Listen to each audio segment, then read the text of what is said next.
భక్తులకు కూడా ప్రత్యేక వందనాలు తెలియజేస్తా ఉన్నాను. అందరికి వందనాలు. అందరూ ఎలుగైతే ఒకసారి ప్రభువుకి స్తోత్రం చెప్పండి. దేవుని మాటలు వినటానికి మీ మనస్సు పెట్టండి. బైబిల్ గ్రంథంలో నుండి మార్కు సువార్త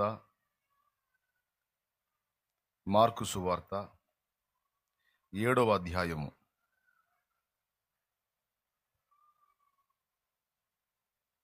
28, 29 వచనాలు చదువుకుందాం. చూడండి, నేనే చదువుతాను, గమనించండి. అందుకామె, నిజమే ప్రభువా, అయితే కుక్క పిల్లలు కూడా బల్ల క్రింద ఉండి పిల్లలు పడవేయు రొట్టె ముక్కలు తినును గదా అని ఆయనతో చెప్పెను. అందుకాయన, ఈ మాట చెప్పినందున వెళ్ళుము, దయ్యము నీ కుమార్తెను వదిలిపోయినదని ఆమెతో చెప్పెను. ఆమె ఇంటికి వచ్చి తన కుమార్తె మంచం మీద పండుకొని ఉండుటయు దయ్యము వదిలిపోయి ఉండుటయు చూచెను. చిన్న మాట ప్రార్థన చేసుకుందాం. ప్రేమ కలిగిన మా మహాపరిశుద్ధ తండ్రి, ఘనుడవగు దేవా, నీకు స్తోత్రము. నీ దయాపూర్వక సంకల్పాన్ని బట్టి శుభవేళ మమ్మల్ని అందరినీ తీసుకొని వచ్చారు. మీకు కృతజ్ఞతాస్తుతులు చెల్లిస్తున్నాం. నీ బలహీన దాసుడు నీ పక్షమున నిలిచి నీ బిడ్డలతో నీ మాటలు పంచుకొననై ఉండగా నీవు మాతో అందరితో మాట్లాడు.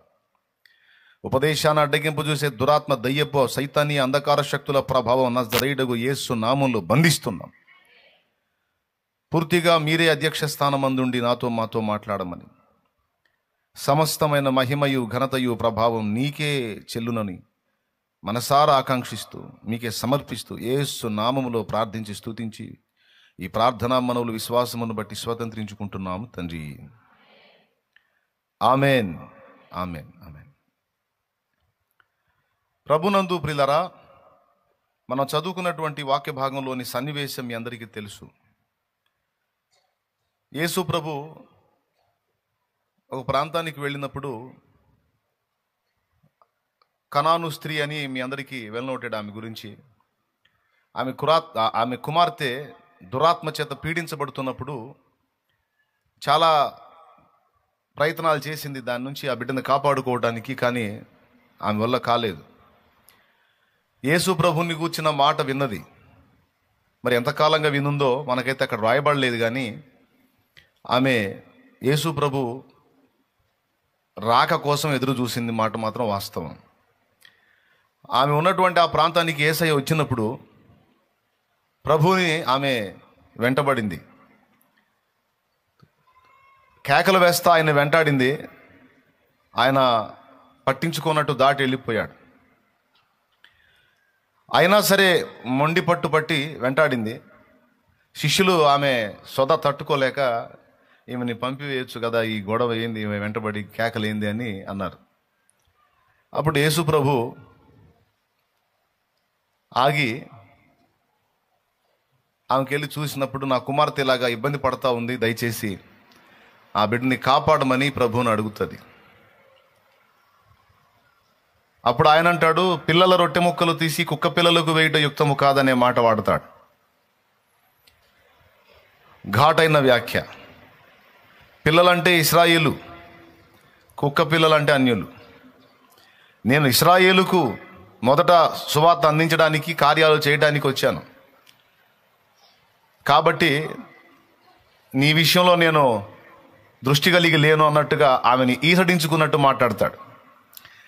అయితే ఆమె ఏం చేసిద్దంటే, ఆమె ఒక లాజిక్ మాట్లాడిద్ది. మరి కుక్క పిల్లలు ఎట్లా బతకాలి ప్రభువా? పిల్లల రొట్టె ముక్కలు తీసి కుక్క పిల్లలకు వేయుట యుక్తము కాదు అన్న, ఓకే, పిల్లల రొట్టె ముక్కలు అడగట్లా. మరి కుక్క పిల్లలు ఎలా బతకాలి? పిల్లలు చిన్నగా మిగిలిన రొట్టె ముక్కలు కిందికి నెడితే ఆ రొట్టె ముక్కలు తినే కదా కుక్క పిల్లలు బతుకుతాయి అని ఆయన మాటతో ఏకీభవిస్తూ, ఆయన ఘనపరిచిన వారిని ఘనపరుస్తూ తన్ను తాను తగ్గించుకున్న ఒక ప్రత్యేకమైన వ్యక్తిగా ఆమె కనబడింది.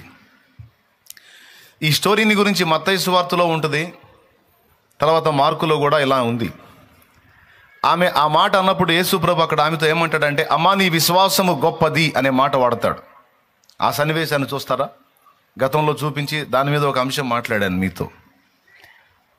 నా జ్ఞాపకం, ఒక ఆల్ నైట్ ప్రేయర్లో మాట్లాడాను నేను. చూస్తారా?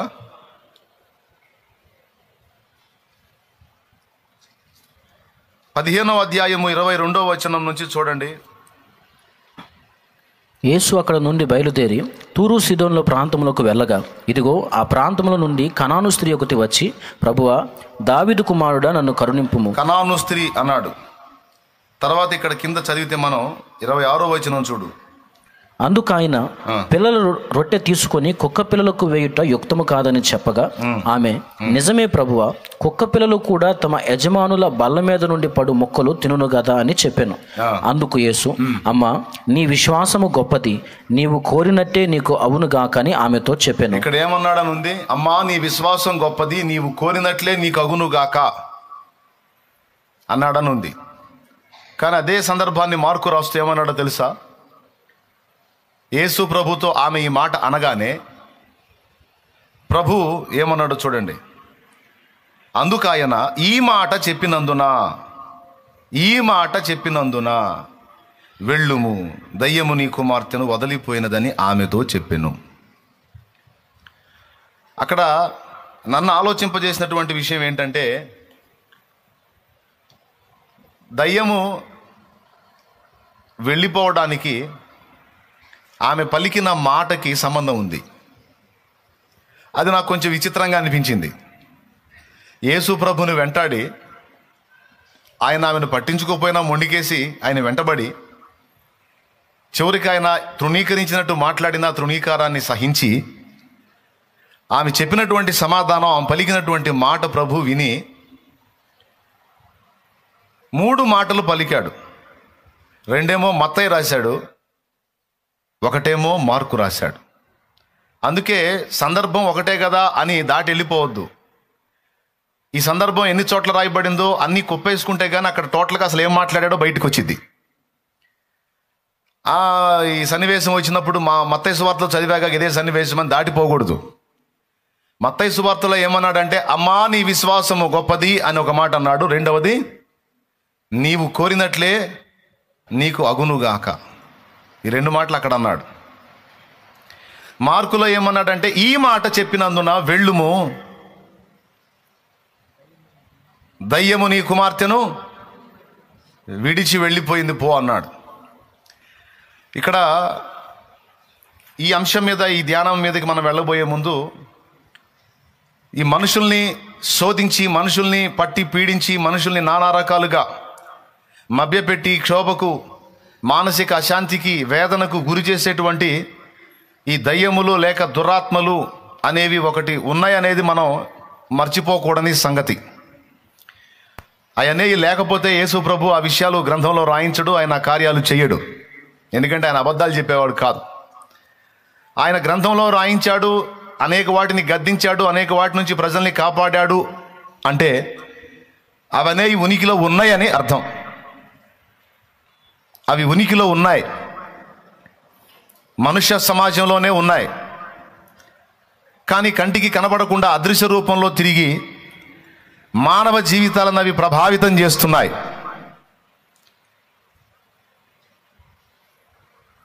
దేవుని వాక్యం ఒక చోట కాదు, అనేక చోట్ల చాలా స్పష్టంగా వాటిని గురించి మాట్లాడటం జరిగింది. ఏటి గురించి? ఈ దయ్యములను లేదా అపవిత్రాత్మలు లేదా దురాత్మలు అని చెప్పబడుతున్న వీటిని గురించి గ్రంథంలో అనేక పర్యాయాలు రాయటం జరిగింది. కానీ తరచుగా మనం మోసపోతూ ఉంటాం. అవన్నీ ఉన్నాయి, అవి మన జీవితాల్లో పనిచేస్తున్నాయి, అవి మన కుటుంబాల్లో పనిచేస్తున్నాయి, మన మనసు మీద పనిచేస్తున్నాయి అన్న ఆలోచనే కొన్నిసార్లు మనం మర్చిపోతాం. కొన్నిసార్లు వాటిని గూర్చిన స్పృహ మనం కోల్పోతాం. ఎందుకంటే అలా మభ్యపెడతాయి, అవి అలా మత్తెక్కిస్తాయి, మన దారిని మళ్లించడానికి చాలా ప్రయత్నాలు చేస్తాయి. కానీ దేవుని వాక్యాన్ని ఎరిగిన వాళ్ళు, దేవుని వాక్య సత్యాన్ని గ్రహించిన వాళ్ళు దయచేసి ఈ అంశాలను మర్చిపోకూడదు. దేవుని వాక్యం మనకేం చెప్పిందంటే, మనం పోరాటంలో ఉన్నాం, యుద్ధ రంగంలో ఉన్నామని చెప్పింది. కోడి పందెం మీరు చూసారా? కోడి పందెం 2 కోళ్ళు కొట్టుకోవటం చూసారా?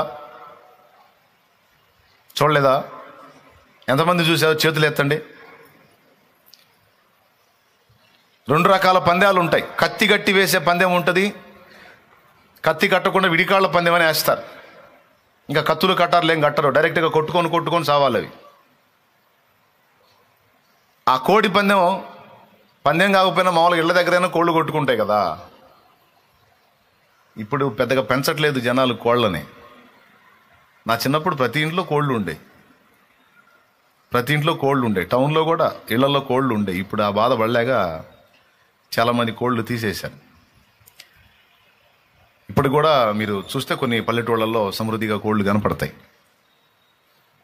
కోడి రెండు ఎదురుపడ్డప్పుడు అది అట్లా రెండు కొట్టుకుంటాయి కదా. నాకెళ్ళి చూడండి, ప్రత్యర్థి కోడిని ఈ కోడి చూస్తూ ఉంటుంది. ఎలా చూసిద్దంటే రెప్ప వేయదు, పక్కకి చూడదు.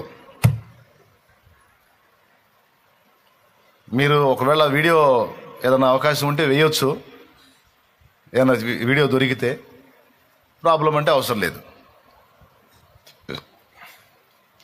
వాటిని అబ్జర్వ్ చేస్తే చుట్టూ ఈలలేస్తా గందరగోళం చేస్తా జనం చుట్టూ కడంగట్టుంటారు, పెద్ద గోల. ఆ పెద్ద గోల మధ్య ఎదురు ప్రత్యర్థి కోడి.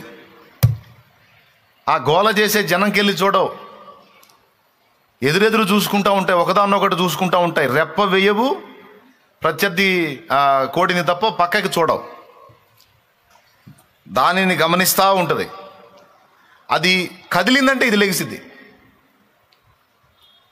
కొన్ని అయితే అవతలది లేవకముందే ఇక వెంటబడి పట పట పట పట కొట్టుకుంటూ అదరికి తీసుకెళ్తాయి. స్పీడ్ కొన్ని కోళ్ళు. కొన్నేమో బరికెళ్ళి పక్క జనంకెళ్ళి చూడదు. ఆడవాళ్ళు ఎంతమంది ఉన్నారు, మగవాళ్ళు ఎంతమంది ఉన్నారు, ముసలోళ్ళు ఎంతమంది ఉన్నారు, కుర్రోళ్ళు ఎంతమంది ఉన్నారు, పిల్లలు ఎంతమంది ఉన్నారు, పెద్దవాళ్ళు, ఇవన్నీ చూడదు కోడి.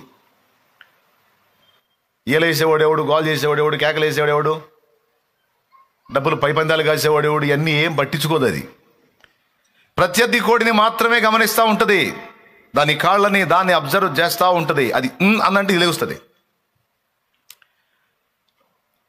ఎందుకు ఈ మాట చెప్తున్నానంటే, యుద్ధ భూమిలో ఉన్నప్పుడు సైనికుడు కూడా తనతో తలపడేటువంటి సైనికుడి యొక్క కదలికల్నే అబ్జర్వ్ చేస్తూ ఉంటాడు. ఉండాలి.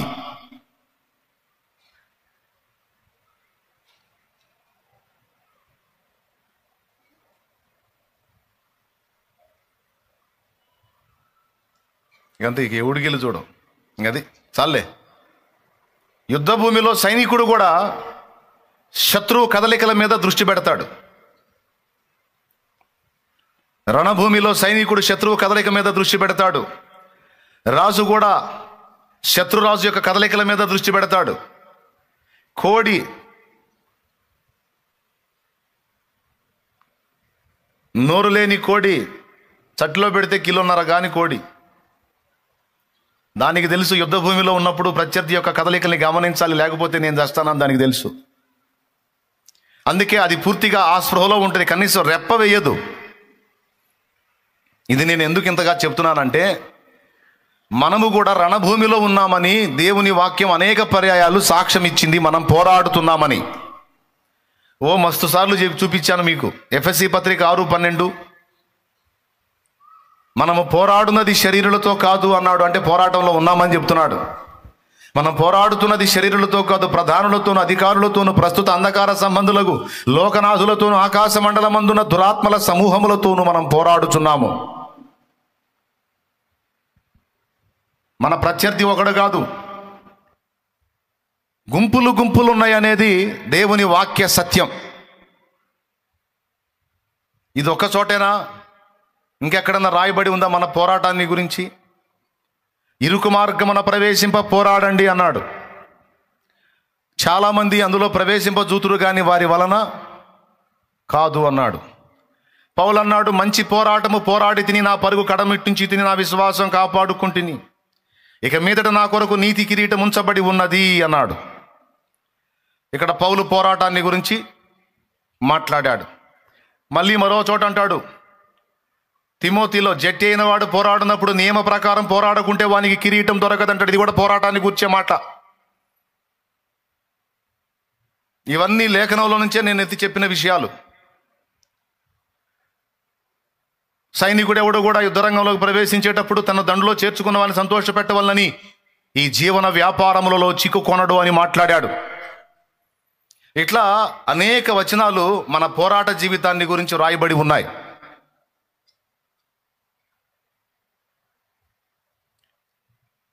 పరిశుద్ధులకు ఒక్కసారి అప్పగింపబడిన బోధ నిమిత్తము మీరు పోరాడాలని మీకు రాయాల్సి వచ్చిందంటాడు యూదా పత్రికలో. ఒక అధ్యాయం మూడో వచనంలో పరిశుద్ధులకు, అపోస్తలులకు, పరిశుద్ధులకు ఒక్కసారి అప్పగింపబడిన బోధ నిమిత్తము మీరు పోరాడాలని మీకు రాయాల్సి వచ్చింది. ఎందుకంటే దెయ్యాల బోధ చేసేవాళ్ళు జొరబడ్డారు. కొందరు రహస్యముగా జొరబడ్డారు. వారు దురాత్మల చేత పీడించబడుతున్నారు. దయ్యాల బోధ చేస్తున్నారు, అబద్ధాల బోధ చేస్తున్నారు.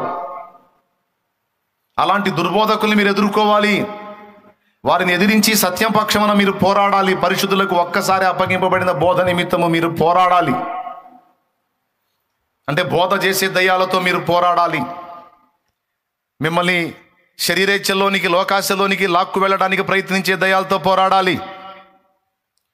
మీలో అసూయని, కాముకత్వాన్ని, భావోద్రేకాలను రెచ్చగొట్టి మీరు భ్రష్టత్వంలోనికి వెళ్ళేటట్టు మిమ్మల్ని శోధించే దయ్యములతో మీరు పోరాడాలి.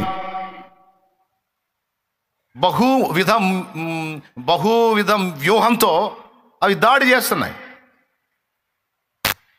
మిమ్మల్ని భౌతికంగాను, అంటే శారీరకంగాను, మానసికంగాను, ఆత్మీయంగాను తుంచేయాలని,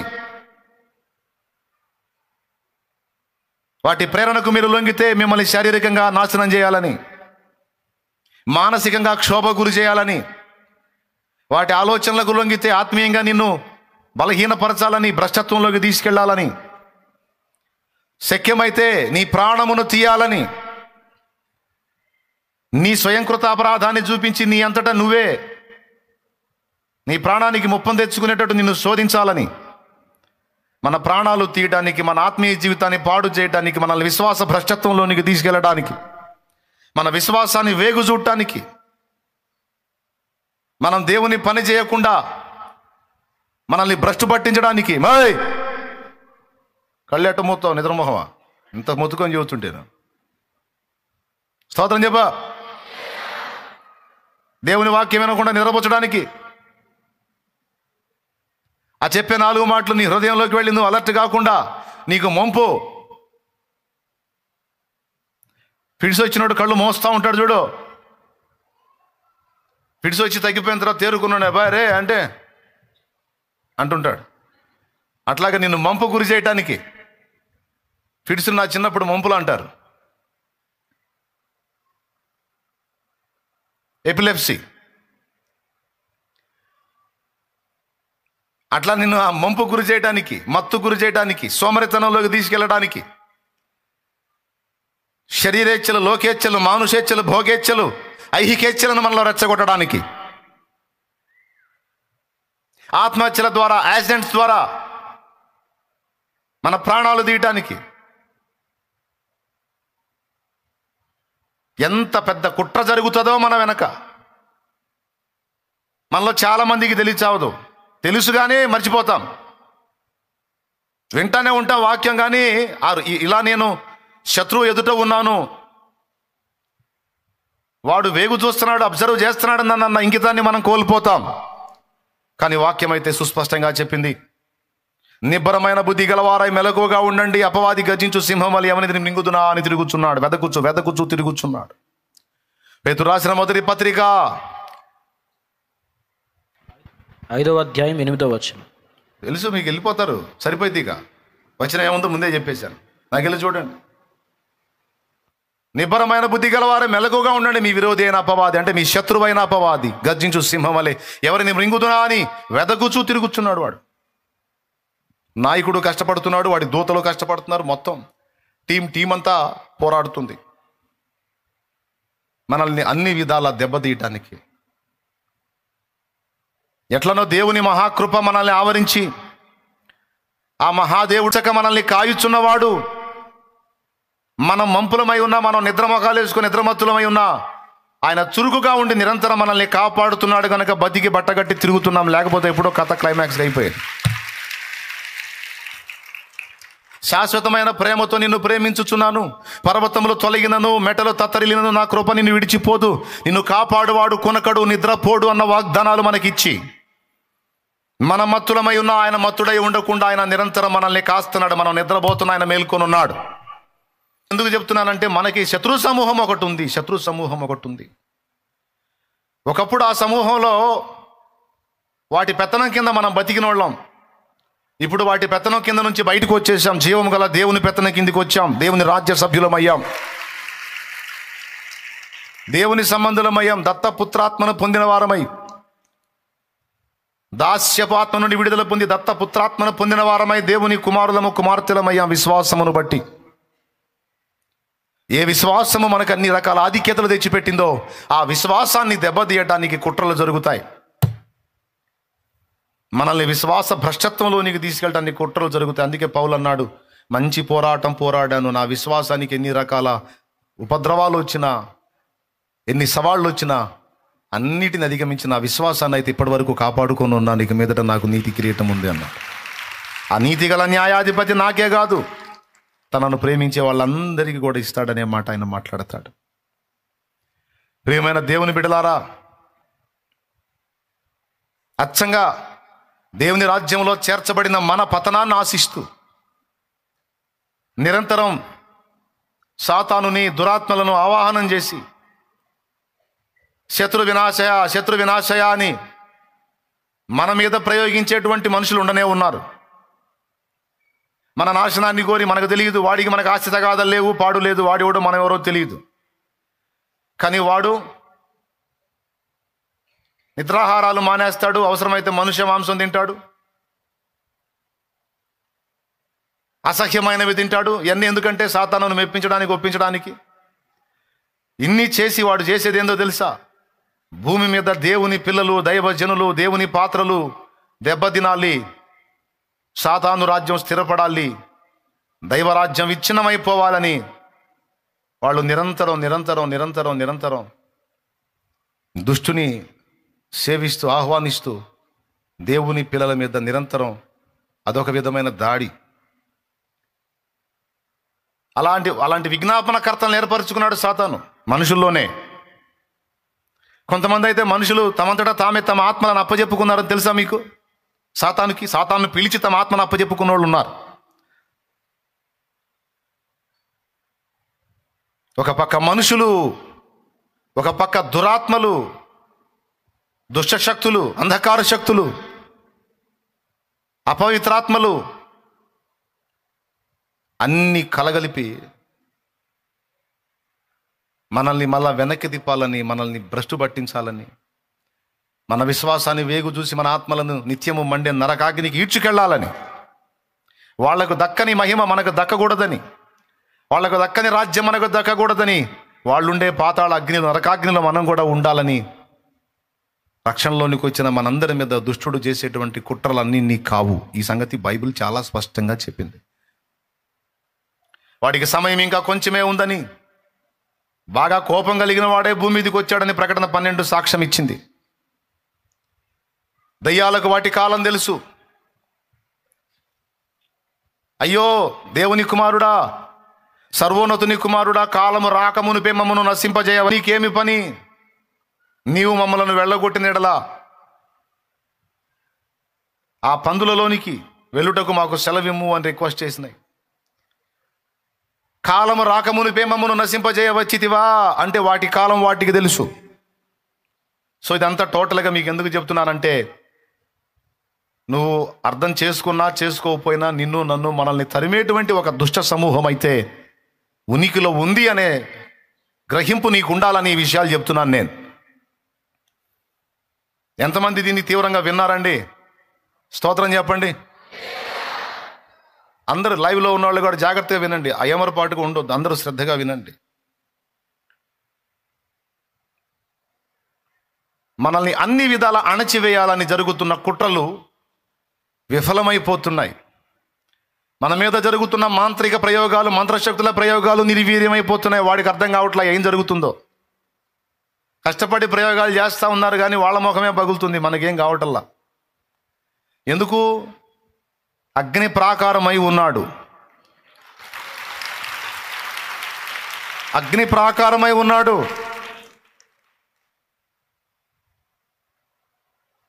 దహించు అగ్ని మనల్ని కాస్తున్నాడు.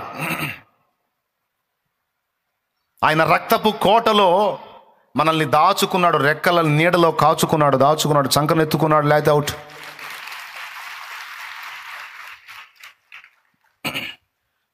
కుటుంబాలని విచ్ఛిన్నం చేస్తూ, తల్లికి పిల్లకి ద్వేషాలు పెడుతూ, ఒకరినొకరు ద్వేషించుకొని ఒకరినొకరు చావులు కోరుకునే స్థితికి రెచ్చగొట్టి, ఘోరమైన పరిస్థితులు ఈరోజు కుటుంబ జీవనాల్లో వచ్చేటట్టు చేస్తూ ఉన్నాడు వాడు. మన చేత నిర్లక్ష్యంగా మంపుగా ఉండేటట్టు చేసి మన ప్రాణాలు మన చేతులారా మనమే పోగొట్టుకునేటట్టు వాడు కుట్ర పన్నుతున్నాడు. పోయిన ఆదివారం చెప్పా, మళ్ళీ ఇప్పుడు కూడా చెప్తున్నా. ఇప్పుడు ₹1,00,000 పెట్టి బైక్ కొన్నాడు, హెల్మెట్ ఎంత అయితే? ఎంత? మంచి క్వాలిటీ అంటే 2,000 పెడితే సూపర్ ఫస్ట్ క్లాస్ హెల్మెట్ వచ్చింది. కనీసం ₹1,000 పెడితే మామూలు దానిలో వచ్చింది. ఈ 1,00,000 పెట్టి బైక్ కొంటాడు కానీ ₹1,000 పెట్టి హెల్మెట్ కొన్నాడు. ఒకవేళ కొన్నా, ఇప్పుడు బైక్తో పాటు హెల్మెట్ ఇస్తున్నారులే, ఇచ్చినా తీసుకెళ్ళి దాన్ని ఇంట్లో పెట్టి దూపం వేస్తాడు తప్ప తలకాయకి పెట్టుకోడు. మరి కొనుక్కొచ్చుకుంది దేనికి? నువ్వు ఇంట్లో పెట్టుకునే దాన్ని దేనికో తగిలిచ్చి రోజు దండం పెట్టుకోవడానికా? ఎందుకయ్యా నువ్వు తెచ్చుకున్నావు దాన్ని? ఏమా నువ్వెందుకు తెచ్చుకున్నావు దాన్ని? హెల్మెట్ పెట్టుకోవాలి కదా. కానీ నీకు తెలుసా, ఇప్పుడు అది పెట్టుకొని ఏడబోతాంలే అంత. చూడు ఎంత పాలుమాలి కంటే నెంబర్ 1 సోమవారాలు అనమాట. మిమ్మల్ని గాలిలో పెట్టుకోనని చెబుతున్నాను నేను. తిట్టేనని అనుకోవద్దు. సోమవారం కాబట్టి ఏంది అది? ఇక్కడికి ఎడకేగా అని వెళ్తావు. కాన్ఫిడెన్స్, నీ మీద నీకు నమ్మకం, హెల్మెట్ లేకపోయినా నేను చాకచక్యంగా వాహనాన్ని నడుపుతానని. ఏటా లెక్క చూస్తే లక్షల సంఖ్యలో చచ్చిపోతున్నారు హెల్మెట్ లేకుండా ప్రయాణం చేసి. అన్యుడి కంటే హెచ్చరిక లేదు. దేవుని బిడ్డగా నీకు హెచ్చరిక ఉంది వాక్యంలో. దేవుడు స్పష్టంగా చెబుతున్నాడు, బాబా నువ్వు చుట్టూ శత్రువుల్ని కలిగి ఉన్నావురా నాయనా, అమ్మా నువ్వు చుట్టూ శత్రువుల్ని కలిగి ఉన్నావే తల్లి, తడి చేతులతో మోటార్ దగ్గరికి పోవాకమ్మా, నిద్రమోహం దానా. తడి చేతులతో మోటార్ దగ్గరికి పోవాకమ్మా, నువ్వు బతకాలమ్మా, నువ్వు సావకూడదమ్మా, నువ్వు బతికి 10 మందిని బతికించాలమ్మా. తడి చేతులతో పోయి స్విచ్ అయ్యేవాకమ్మా, తడి చేతులతో పోయి జాయింట్ పట్టుకోవాకమ్మా, ఏం కాదులే అను సస్తావమ్మా.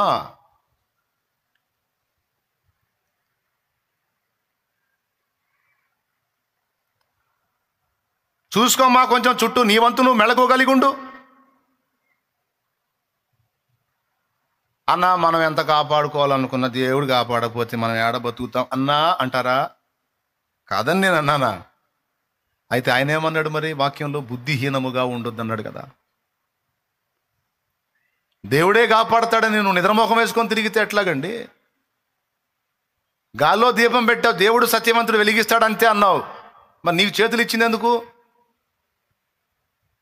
కనీసం అడ్డం పెట్టమని కదా. నువ్వు చేతులు వెనక్కి పెడితే ఎట్లా? ఇక్కడ గమనించాలి, నువ్వు ఉండాల్సిన మెళకువలో నువ్వు ఉండాలి. ఏమరుపాటుగా ఉండొద్దు, ప్రాణాలు కోల్పోవద్దు. అది నీకైనా నాకే ఎవరికైనా.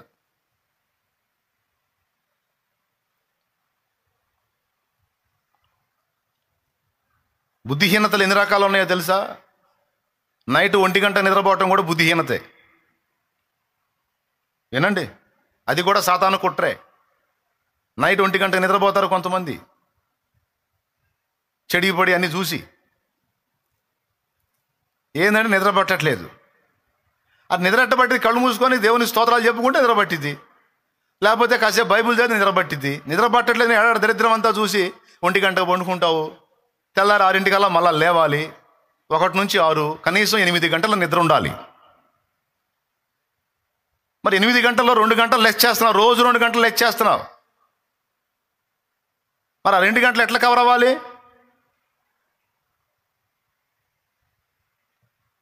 కొంతమంది 5 గంటలే పండుకుంటారు. నేను చెబుతున్నా, ఒకవేళ దేవుని కార్యక్రమాల్లో ఉండి ఒకవేళ నువ్వు అలా ఉంటే దేవుడు కృపగలవాడు. నా బిడ్డ నా పనిలో ఉంది అని నీ కృప చూపుతాడు. ఆ 4 గంటల నిద్రలోనే, ఆ 3 గంటల నిద్రలోనే, ఆ 5 గంటల నిద్రలోనే నీకు సరిపోయినంత శక్తి ఇస్తాడు ఆయన. నువ్వు ఆయన ధ్యాసలో ఉండి ఆయన కార్యాల్లో ఉంటే. నువ్వు ఏడో దిక్కుమాలని దరిద్ర కొట్టే సైతాన్ని అన్నీ చూసుకుంటా, ఏడాడ చెత్త చెదారం అంతా చూసుకుంటా 1 గంట దాకా ఎవడు ఉండమన్నాడు నిన్ను? నేను చెప్పనా, నిద్ర కాయటం వల్ల చాలా రకాల రుగ్మతలు ఉన్నాయి. మెదడు సంబంధిత సమస్యలు వస్తాయి, లివర్ సంబంధిత సమస్యలు వస్తాయి, గుండె సంబంధిత సమస్యలు వస్తాయి, కిడ్నీ సంబంధమైన సమస్యలు వస్తాయి. నేను అన్ని విషయాల్లో బాగానే పచ్చాలు ఉంటాను అన్న, ఏది పడితే అది ఎట్లా పడితే అట్లా తిన్నాను, అన్ని విషయాల్లో బాగా కరెక్ట్గానే ఉంటాను, అన్ని విషయాల్లో నా నిద్ర మానుకున్నాను. ఎందుకు నైట్ అంతా డార్క్ అయ్యేటట్టు నువ్వు ఏ పని చేయడానికి కనపడకుండా అంధకారంగా మిచ్చాడు? పగలున్నంత వరకు పని చేయాలి, రాత్రి వచ్చింది అప్పుడు ఎవడు పని చేయడని ఏసై చెప్పాడు. పని చేయకుండా ఏం చేస్తే నిద్రపోతాడు. నిద్రపోవాలి. నిద్ర లేకుండా చేస్తాడు వాడు. నీ ఆరోగ్యం నువ్వే సిగరెట్లు తాగేవాడు కానీ రోజు కొంచెం ఊపిరితిత్తులు నాశనం చేసుకున్నట్టు, గుట్కాలు కైనీలు తీసుకునేవాడు ఇక్కడ పెట్టి రోజు కొంచెం బెజ్జం రెడీ చేసుకునేటట్టు, రోజు 2 గంటలు 3 గంటలు నిద్ర మానుకొని నీ ఆరోగ్యాన్ని నువ్వు పాడు చేసుకునేటట్టు, మన ఆరోగ్యాన్ని మనమే పాడు చేసుకునేటట్టు కుట్ర. మెలకుగా ఉండొద్దు. కొంతమందికి నిద్ర విషయంలో క్రమశిక్షణ ఉండదు, తిండి విషయంలో క్రమశిక్షణ ఉండదు. పొద్దున్న తినాల్సింది మధ్యాహ్నం తినాల్సింది సాయంత్రం, ఏంటంటే ఏం కాదులే అనుకుంటే తిరుగుతూ ఉంటారు. ఎందుకు కాదు, యాసిడ్స్ ఫామ్ అవుతాయి కడుపులో, ఆమ్లాలు ఉత్పత్తి అవుతాయి. టయానికి వాటికి వేయాల్సిన మేత వేయకపోతే అవి చేయాల్సిన పని అవి చేస్తాయి. నిర్లక్ష్యం చేసి ఇక బర్రం తేపుకుంటా అనుకుంటా అయిపోయింది. లోపల అది చేయాల్సిన పని అది చేసిద్ది. ఏందో ఈ మధ్య తేపులు ఎంత కొత్త, ఎందుకు రావు? అయిపోయింది, లోపల స్టార్ట్ అయింది ప్రోగ్రామ్. చివరి కూర్చోలేవు, నిలబడలేవు, నిద్రపోలేవు, ఆయాస పడతా ఉంటావు, అలసట వచ్చింది. గ్యాస్ ఫామ్ అయిందంటే ఆయాసం మాట రాదిగా. గుండె నొప్పిలాగా కొంచెం అంత హార్ట్ స్ట్రోక్ లక్షణాలు కనపడతాయి. హార్ట్ స్ట్రోక్ లక్షణాలు కనపడుతుంటాయి. నీ గోడ లాగటం, తల తిరగటం, కళ్ళు బయర్లు గమ్మటం, వామిటింగ్ సెన్సేషను. ఎందుకు? ఏం కాదులే, తినకపోయినా నాకేం కాదు, నేను సాయంత్రం తింటాలే, ఇప్పుడు ఏందో తినను, నేను ఇప్పుడు తినను. ఎచ్చులు ఎందుకు అతి కుట్ర? నువ్వు దేవుని పని చేయకుండా ఇక మోకాళ్ళు వేసి ప్రార్థన చేద్దామంటే మోకాళ్ళు వేసిన కానీ ప్రభా స్తోత్రం నాయన, హల్లెలూయా నాయన నీకు వందనాలు ప్రభు, 4 సార్లు తేపేదాన్ని ఇక లేచిపోయేది. ఇంకేం ప్రార్థన లేదు, పొందాలేదు. అంతకుముందు తెగ ప్రార్థన చేసేదాన్ని అన్నయ్య, ఇప్పుడు ప్రార్థన చేయట్లేదు. ప్రార్థన చేయన్నయ్య, ఎందుకని చేయట్లేదు? ఏందన్నయ్య మోకాళ్ళు వేసిన కాడ నుంచి తల తిరుగుతూ ఉందని, నేను కాళ్ళు లాగుతాను, గోడ జాలు అవుతున్నాను, గుండెల్లో నొప్పి వస్తున్నాయి, మాట రావట్లేదు అన్నయ్య, ఊపి రావట్లేదు అన్నయ్య, తేపులు వస్తున్నాయి అన్నయ్య, చెత్త అంతా చెబుతూ ఉంటాను. మరి ఏం చేయాలా? టయానికి నువ్వు తిండి తినకుండా వాడి కుట్ర, అది నీ ఆరోగ్యాన్ని డ్యామేజ్ చేయడం కూడా వాడి కుట్ర, దయ్యాల కుట్ర అది. నువ్వు అజాగ్రత్తగా ఉండేటట్టు చేసేది వాడి కుట్ర. ఎందుకంటే మన ఆరోగ్యాన్ని మన చేతులతో మనమే నాశనం చేసుకునేటట్టు వాడు మనల్ని శోధిస్తాడు. మన ప్రాణాలు మనమే నిర్లక్ష్యం చేత పోగొట్టుకునేటట్టు వాడు శోధిస్తాడు. బుద్ధి జ్ఞానం ఉండొద్దు మనకి, మీకంటలేదు, మనకంటున్నాను. ఒక పక్క వాక్యం స్పష్టంగా చూడాలి, నీ చుట్టూ శత్రువులు లేరా బాబు నిన్ను నాశనం చేయాలని. అమ్మా నీ చుట్టూ శత్రువులేనా తల్లి, నువ్వు దేవుని బిడ్డవమ్మా, నీ చుట్టూ శత్రువులేనమ్మా, దుష్టశక్తులు ఉన్నారు, మనుషులు ఉన్నారు, నీ చుట్టూ గట్టున్నారమ్మా నిన్ను పాడు చేయాలని. శారీరకంగా, మానసికంగా. కొంతమందికి సమస్య ఘోరంత అయితే వాడు ఆలోచన కొండంత. ఇంత సమస్య, దానికి ఇంత ఆలోచన, వాడే సైతానుగాడే దేశకొచ్చేదే. వాయ్యా ఇంత జరిగింది, ఎట్లా అది మళ్ళీ ఆలోచన చేసి డీల్ చేసి ఇంత సమస్య, అది ఘోరంత సమస్య, దానికి బుర్రంతా వాసిపోయేటట్టు ఆలోచించి మోకం ఇంతలాను ఉబ్బిద్ది. ఎందుకు? మానసిక ఒత్తిడి. చిన్నదానికే కృంగిపోయే మనసున్న వాళ్ళకి పదే అలాంటి న్యూస్లు వచ్చేటట్టు చేసి, మానసిక ఒత్తిడి కూడా కొన్ని రోగాల కారణం. కావాలంటే పోయి నేను చెప్పిన నిజమో కాదో డాక్టర్ని అడుక్కోండి, పోయి చెప్తారు. మానసిక ఒత్తిడి కొన్ని రోగాల కారణం, ఈ అజాగ్రత్తలు కొన్ని రోగాల కారణం.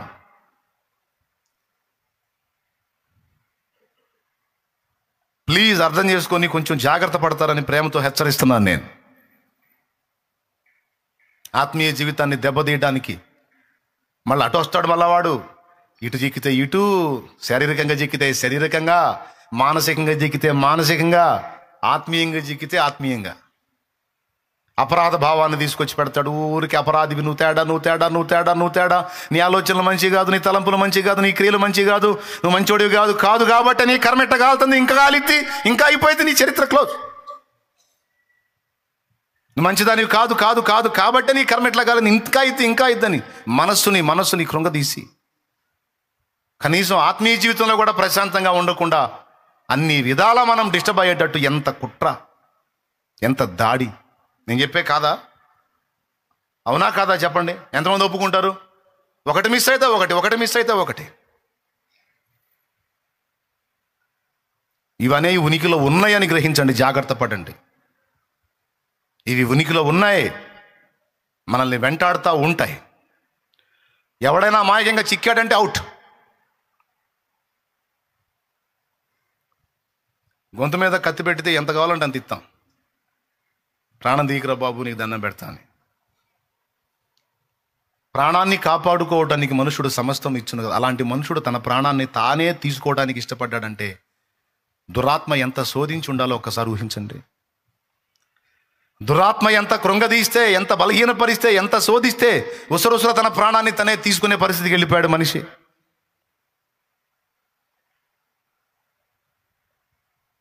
ఇందులో క్రైస్తవులని క్రైస్తవేతరులని భేదం లేదు.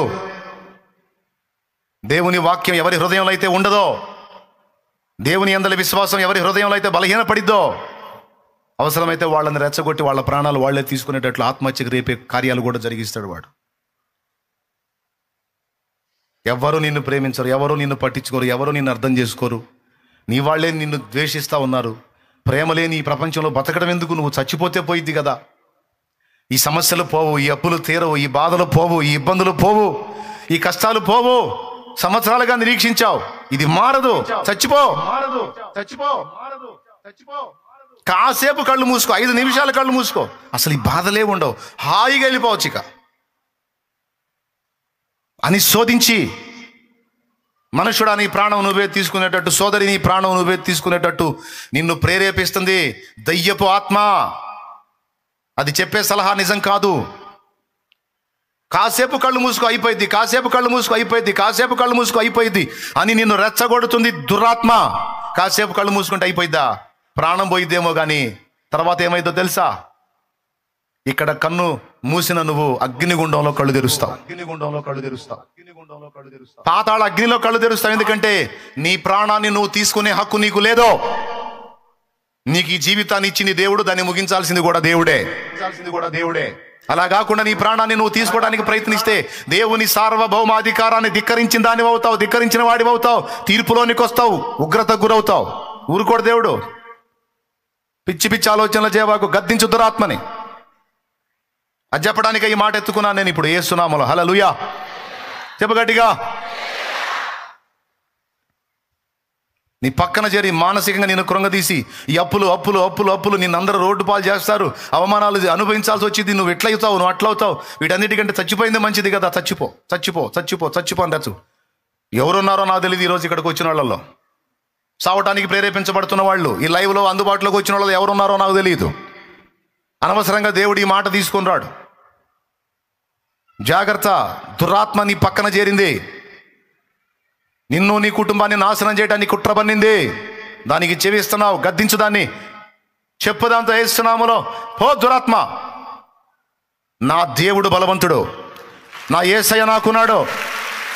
అవమానాలు వస్తే రాని, బజారు కీడిస్తే ఏడవనే, నిందలేస్తే వేయనే, ఎవరో ప్రేమించకపోతే పోని, నన్ను ప్రేమించి నా కోసం ప్రాణం పెట్టిన నా యేసయ్య ఉన్నాడు, ఆయన చాలు నాకు. నీకు అప్పులు ఇచ్చిన వాళ్ళు నేను రోడ్డు పాలు చేస్తారా? చెయ్యని. నా తండ్రి సెలవు లేకుండా నన్ను అవమానపరచగల వాడెవడు? ఒకవేళ నా తండ్రి నన్ను అవమానానికి అప్పగిస్తే తప్పనిసరిగా నన్ను దీవించి తిరిగి మళ్ళా నన్ను ఘనపరుస్తాడు నా దేవుడు. నా దేవుడు బలహీనుడు అయితే కదా నేను చావాలి. నా దేవుడు బలవంతుడు, నా తండ్రి బలవంతుడు, నా తండ్రి శక్తివంతుడు.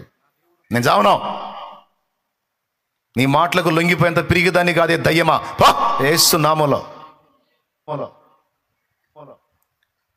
నీ పిల్లలు మాట వినట్లేదు, నీ పిల్లలు నిన్ను ప్రేమించట్లేదు, నీ పిల్లలు అర్థం చేసుకోవట్లేదు, ఎందుకు బతకాలి? నా పిల్లలు నన్ను అర్థం చేసుకోకపోతే, నా పిల్లలు నన్ను పట్టించుకోకపోతే ఇక నాకు జీవితమే లేదా, దిక్కే లేదా. నాకు దేవుడు ఉన్నాడు.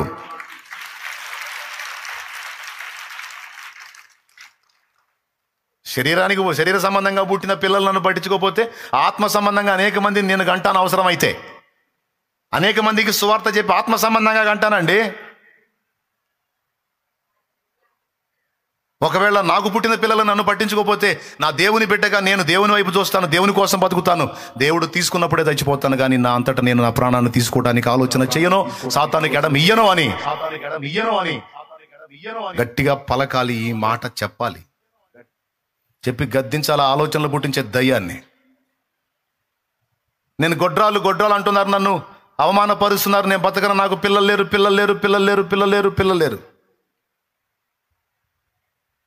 గొడ్రాలు పిల్లలు లేరు. చచ్చిపో, నీకు పుట్టరు, చచ్చిపో. ఏంద్రా చచ్చిపోయేది? సైతాన్ పో వేస్తున్నామల్లో. నాకు దేవుడు పిల్లల్ని ఇవ్వకపోతే అర్థం ఏంటో తెలుసా? తల్లిదండ్రిని కోల్పోయిన పిల్లల్ని నన్ను ఆదరించమని చెప్తున్నాడు రా.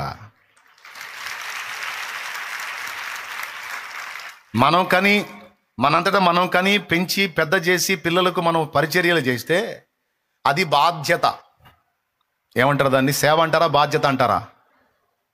దిక్కులేని పిల్లలను, అనాథలైన పిల్లలను, పసిమొగ్గలను తెచ్చుకొని మనం పెంచి పెద్ద చేశామనుకో, అది సేవ. అదేంటి? మనమే కానీ పెంచి పెద్ద చేస్తే అది బాధ్యత. దిక్కులేని బిడ్డను తెచ్చి పెంచి పెద్ద చేస్తే ఏది దేవుని లెక్కలో రాయబడిద్ది? నీకు ఇవ్వలేదంటే లేని వాళ్ళని అవసరమైతే తెచ్చి పెంచుకో. తల్లిదండ్రులు లేని వాళ్ళని తెచ్చి పెంచుకో. గొడ్రాల పిల్లలు కననిదానా జయ కీర్తననైతే పాడుమన్నాడు. కొంతమందికి ఏం కార్యం జరిగిందో తెలుసా? వాళ్ళు వేరే బిడ్డని, తల్లిదండ్రులు లేని బిడ్డను తెచ్చుకొని పెంచుకోవటం మొదలుపెట్టిన తర్వాత వీళ్ళకి సంతానం కలిగించాడు దేవుడు. ఇన్ని కార్యాలు ఉన్నాయి, అట్లాంటి సాక్ష్యాలు ఇన్ని ఉన్నాయి. అన్ని సంవత్సరాలు వీళ్ళకి పిల్లలు లేరు, ఒక బిడ్డను తీసుకొచ్చుకొని ఆ బిడ్డను పెంచుకోవటం మొదలుపెట్టినాక వీళ్ళకి పిల్లలు అయ్యారు.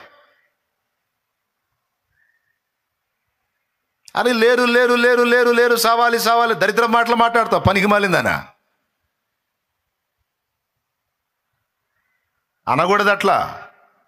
నా దేవుడు ఉన్నాడు.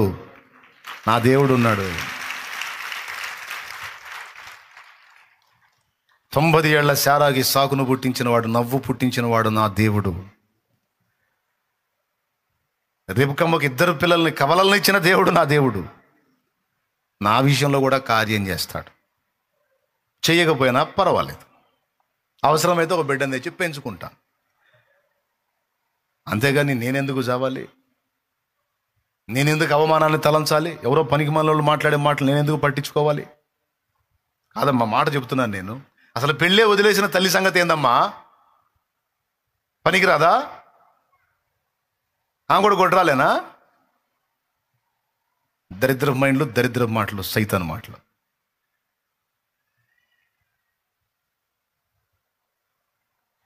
నాకు తెలిసిన చెల్లెలు ఉందమ్మా, ఒక చెల్లెలు చిన్నది, పెళ్ళి వదిలేసుకుంది,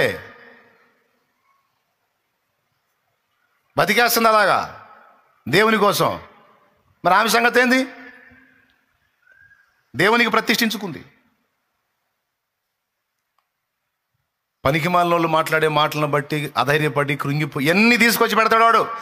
ఏదో ఒకటి అప్పులైనయనో, లేకపోతే పొలం పండలేదనో, పంట పోయిందనో, లేకపోతే ఇంకొకటి అయిందనో, లేకపోతే పిల్లలు కాలేదనో, ఏదో ఒకటి దరిద్రం తీసుకొచ్చి పెట్టి, ఇంట్లో పరిస్థితులు బాగలేవనో, గొడవలు అవుతున్నాయనో, చిన్న చిన్న గొడవలు అవుతున్నాయనో, ఏదో ఒకటి తీసుకొచ్చి మెంటల్గా నిన్ను ఒత్తిడి చేసి ఆత్మహత్యకు ప్రేరేపించే విధంగా చేస్తాడు సైతాన్, దయ్యాలు.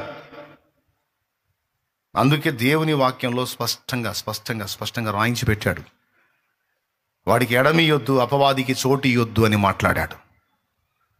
దేవునికి లోబడండి, అపవాదిని ఎదిరించండి, అప్పుడు వాడు మీ యొద్ద నుండి పారిపోవును. మీ నోట బూతులైనను పనికి మాలిన మాటలు మాట్లాడొద్దు, దేవుని ఆత్మను దుఃఖపరచొద్దన్న దగ్గర రాశాడు అక్కడ ఎఫెసీ పత్రిక 4లో. చూడేముందా, వాడికి అసలు చోటియొద్దు.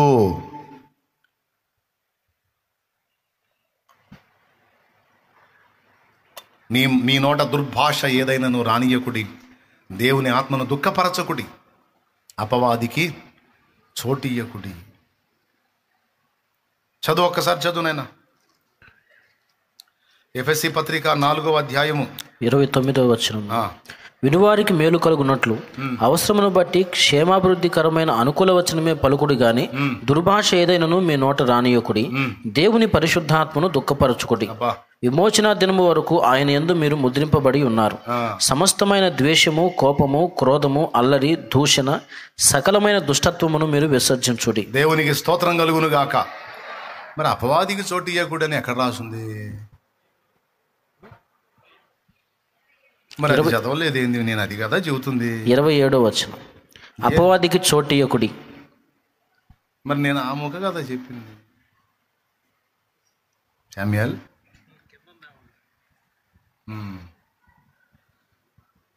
స్పష్టంగా చెప్పాడు. ఆ కింద ఇవన్నీ మాట్లాడు. అపవాదికి ఇయ్యొద్దు అసలు. అయ్యలారా మిమ్మల్ని ఏమైనా ఇబ్బంది పెట్టానా? అమ్మలారా మిమ్మల్ని ఏమైనా ఇబ్బంది పెట్టానా? మనం ఉండవలసిన విషయాలన్నింటిలో మనం మెళకువగా ఉండాలి. ఎందుకంటే శత్రువైన సైతాను యుక్తితో పనిచేస్తున్నాడు. వాడు మన మీద యుక్తి ప్రదర్శిస్తున్నాడు.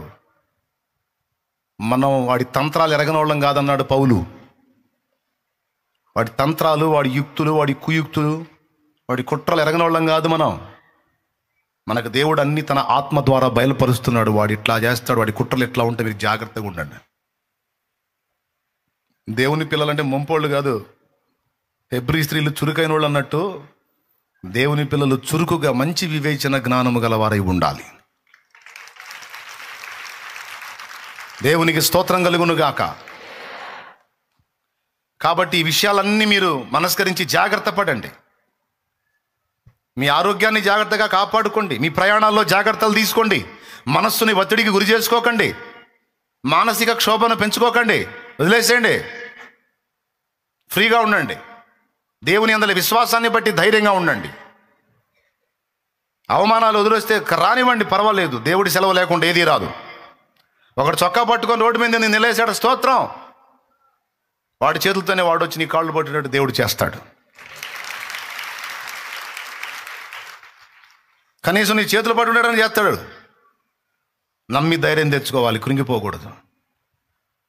నా తండ్రి సెలవు లేకుండా నాకు అవమానం కలిగిద్దా? పొలం వేసావు, పంట పోయింది అనుకున్న దానిలోంచి మళ్ళీ రప్పిస్తాడు నీకు. కొన్ని సంవత్సరం ఒక హాస్యం జరిగింది, ఒక హాస్యం కదా, ఒక అద్భుతం జరిగింది. పంట అంతా పోయిందన్నాను, వచ్చాడు ఒక తమ్ముడు. నేను విశ్వాసాన్ని బట్టి నేను ఎప్పుడు ధైర్యం, నాకు దేవుడు కార్యం చేస్తాడు. అంతా పోయింది అనుకుంటా వచ్చిన తమ్ముడికి ప్రార్థన చేసి చెప్పాను, నేను పోయింది అనుకున్న దానిలో నుంచే నీ పెట్టుబడి వచ్చింది, నీకు లాభం కూడా వచ్చింది పో అన్నా. పోయిన దానిలో ఇంకేం వచ్చింది? ఈ మాట నేను అతడితో చెప్పినందున, అతడు ఆ మాట నమ్మినందున పోయిందనుకున్న జనం తిరిగి పండటం మొదలుపెట్టింది. ఆయన ఆ స్త్రీతో ఏమన్నాడు? కుక్క పిల్లలు కూడా పిల్లల బల్ల మీద నుండి పడు ముక్కలు తినే కదా బతకాలి ప్రభువా అంటే, అమ్మా నీ విశ్వాసము గొప్పది, నీవు కోరినట్లే నీకు అగును గాక అనే 2 మాటలు అనే ముందు ఈ మాట అన్నాడు. ఈ మాట నీవు చెప్పినందున. ఏ మాట నువ్వు చెప్పినందున? కుక్క పిల్లలు కూడా ఆ పిల్లల బల్ల మీద నుంచి పడే మొక్కలే తిని బతకాలి కదయ్యా అని తగ్గించుకొని విశ్వాసాన్ని కనపరిచి ప్రభుని గౌరవించినందున, ఈ మాట చెప్పినందున, ఆ మాట పట్టించుకున్నాడు దేవుడు. బ్రదర్, అది అంశం ఈరోజు. మన మాట పట్టించుకునే దేవుడు. ఈ మాట నీవు చెప్పినందున అని స్పష్టంగా రాయించాడు. వెళ్ళుమో, ఆ దయ్యము నీ కుమార్తెను వదిలిపోయిందన్నాడు. కనీసం దయ్యాన్ని గద్దించలా, ఏమల్లా. నువ్వు సామాన్యురాలివి కాదు, బలమైన విశ్వాసాన్ని కలిగి ఉన్నావు. చెప్పాల్సిన మాట నువ్వు పలికావు కాబట్టి, అనాల్సిన మాట నువ్వు అన్నావు కాబట్టి, ఓ వచ్చింది పో నీ కూతురికి విడుదల అన్నాడు.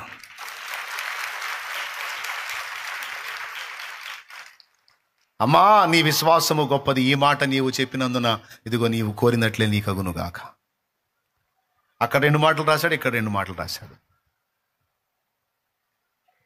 అమ్మా నీ విశ్వాసం గొప్పది, నీవు కోరినట్టు నీకు అగునుగాక అక్కడ మత్తయి సువార్తలో. మార్కు సువార్తలోనేమో ఈ మాట నువ్వు చెప్పినందున ఆ దయ్యం నీ కుమార్తెను వదిలిపోయింది పో. మొత్తం కలిపితే 4 మాటలు అక్కడ. ఆ పుస్తకం ఈ పుస్తకం కలిపి చదివితే. అందుకే అన్ని కలిపి చదువుకోవాలని చెప్పేది. స్తోత్రం. ఏ మాట చెప్పాలి? ఏ మాట చెప్పింది? కుక్క పిల్లని అనుకోయా, నా పిల్ల కుక్క పిల్ల అనుకో, నేను కుక్కనే అనుకో, పర్వాలేదు. మరి మేం బతకాలంటే కూడా నీ దయ కావాల్సిందే అయ్యా. నువ్వు దేవుడు అయినప్పుడు పిల్లలని పట్టించుకునేది నువ్వే, కుక్క పిల్లలను పట్టించుకోవాల్సింది నువ్వే, అరచు పిల్ల కాకులకు అంత ఆహారం పెట్టాల్సింది నువ్వే నా దేవా. ఇంకెవరు పెడతారయ్యా? మరి ఇంకెవరు పెడతారు చెప్పు? నీ బాధ్యతే అయ్యా. వాళ్ళు బతకాలన్నా మేం బతకాలన్నా నువ్వు అందరికీ ప్రభువి కదా, నువ్వు అందరికీ దేవుడు. బాబా బాబా బాబా, ఎంత విశ్వాసపు వాక్కు పలికిందో చూడ. నువ్వు యూదులకే దేవుడా, సరే పో అని పోలా. నువ్వు అందరికీ దేవుడు అని పలికిందాం. అది అక్కడ యేసుప్రభు ఆశ్చర్యపోయిన విషయం. ఆ పిల్లల్ని చేసింది నువ్వే, కుక్క పిల్లలమని అన్నావు చూడు మమ్మల్ని, అన్యుల్ని. మమ్మల్ని చేసింది కూడా నువ్వే. మంచివారి మీదనో చెడ్డవారి మీదనో సూర్యుని ఉదయింపజేస్తున్నవాడా, వర్షాన్ని కురిపిస్తున్నవాడా, అందరికీ నువ్వేగా సహాయకుడివి. నువ్వు చేయని సాయం ఎక్కడి నుంచి వచ్చింది తండ్రి? స్టన్ అయిపోయాడు యేసయ్య. వండర్ఫుల్. గొప్ప విశ్వాసాన్ని కనపరిచావు. ఈ మాట నువ్వు చెప్పినందున అది వదిలిపెట్టి వెళ్ళిపోయింది పో, నువ్వు కోరినట్టు అయింది పో అన్నా. నా పంట అంతా పోయిందన్నా, అన్నా పోయిందన్నా. తమ్ముడా భయపడద్దు, అందులో నుంచి నీ పెట్టుబడి తెలియదు, నీకు లాభం కూడా వచ్చింది. నేను ప్రార్థన చేస్తా తమ్ముడా, నేను ప్రార్థన చేస్తా తమ్ముడా. పోయింది అనుకున్న దానిలో నుంచి దేవుడు మళ్ళీ చిగురులు మొలిపించి మోడులను మళ్ళీ చిగురింపు చేసి నీకు పంట వచ్చేటట్టు చేస్తాడు తమ్ముడా. ఈ మాట నేను చెప్పినందున, అతడు నమ్మినందున మళ్ళా మిరగాయలు టిక్కి వేసుకొని వచ్చాడు. దేవునికి స్తోత్రం కలుగునుగా. నేను చెబితే ఒక్కొక్కళ్ళకి నమ్మకాలు ఉండవు. టెట్ట జరిగిద్దిలే, అలా ఎలా ఇద్దిలే, ఏదో ఆయన పాస్టర్ కాబట్టి. సేవకులకు కొన్ని సలహాలు చెప్తా, విశ్వాసులకు కొన్ని సలహాలు చెప్తా, అవి అసంభవమైనవి, కానీ దేవుడు చేస్తాడు పో అంట, అంతే. నువ్వు ఆ మాట తీసుకొని వెళ్ళిపోవాలి. చెప్పింది చెప్పినట్టు చేయాలి. నువ్వు ఇక్కడ కాదు అక్కడ చేయపో సేవ అంట, పోయి చేయాలా. దేవుడు ప్రేరణ బట్టి పలుకుతా, నువ్వు చేయాలా, నువ్వు నెరవేర్చాలా. ఆ పాయింట్ని చేసి చూడాలా, చేసి రావాలా నా దగ్గరికి. అది చెయ్యరే. ఒక దగ్గర సేవ చేయరా అంటే ఇంకొక దగ్గర చేస్తానంటాడు. నువ్వు ఎట్టోరు తెలియతా చూస్తానే కూడా పో.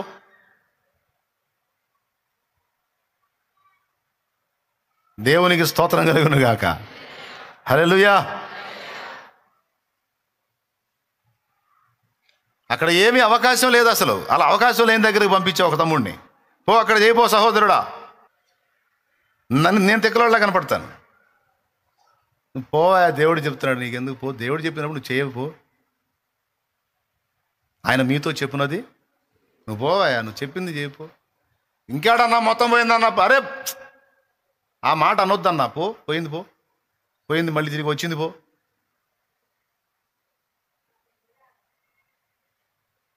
నా దేవుడు కార్యం ఖచ్చితంగా చూస్తా ఉన్నావు.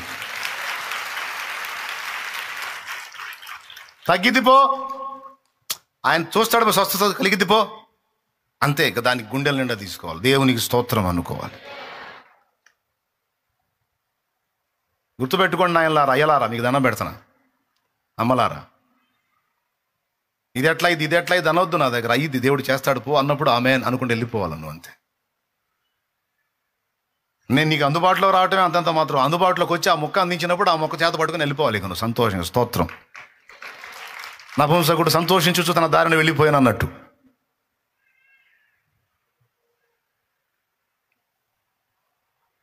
అది దైవజనుడి మాట తీసుకోపోతే ఎట్లా అండి?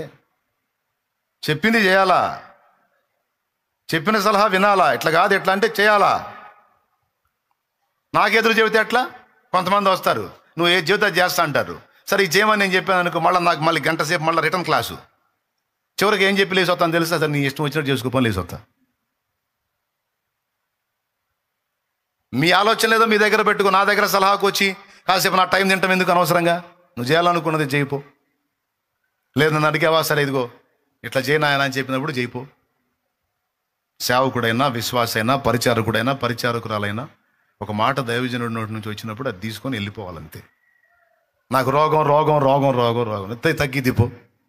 నా మీద దయ్య ప్రయోగం చేశారు, సైతాన్ ప్రయోగం చేశారు, నా దేవుడు విడిపించాడు పో, ఆమెన్ అనుకొని వెళ్ళిపోవాలి. నువ్వు పోయిద్దంటావా? కాదులే, రాత్రిపూట కళ్ళ కూడా వస్తున్నాయి అందుకని పోయిద్దంటావా? ఖాయమేనంటావా? ఇంకెట్ట చెప్పాలి? లాగా ఒకటి బీకి చెప్పాలా? ఇక మళ్ళీ మాట రాకుండా గట్టిగా పెట్టామని ఒకటి బీకి ఇంక పోయిద్ది పో అని చెప్పిన అప్పుడు అప్పుడు చెప్పాలేమో. అన్యులైతే అంతే చేస్తారు, వంగదీసి బెయ్యమని ఈపిన బాధ ఇంక పోయింది పో అంటారు. అంతలా దెబ్బ కొట్టి చెప్పలేము. నా చేత్తో పడిందంటే ఇంక లేవని కూడా లేవరు. దేవునికి స్తోత్రం కలుగును గాక. హల్లెలూయా. అట చెప్పాలా? ఈ మాట నేను చెప్పినందున అతను నమ్మినందున దేవుని కార్యం జరిగింది. చెప్పాలి. యేసయ్యతో చెప్పింది ఆ మాట. యేసయ్యతో చెప్పాలి. చెప్పాల్సిన మాటలు చెప్పాలి.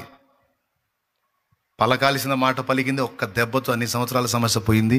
కూతురు ఫ్రెష్గా ప్రశాంతంగా మంచం మీద హాయిగా హ్యాపీగా ఉండిపోయింది.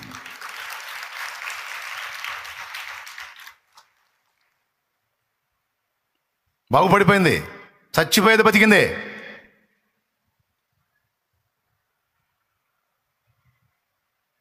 నీ ఇంటి వారితో చెప్పాలి. నువ్వు యేసయ్యతో మాట్లాడాలి, సైతాను గాడితో మాట్లాడాలి, నీ ఇంటి వారితో చెప్పాలి, నీ మనసు కూడా నువ్వు చెప్పాలి.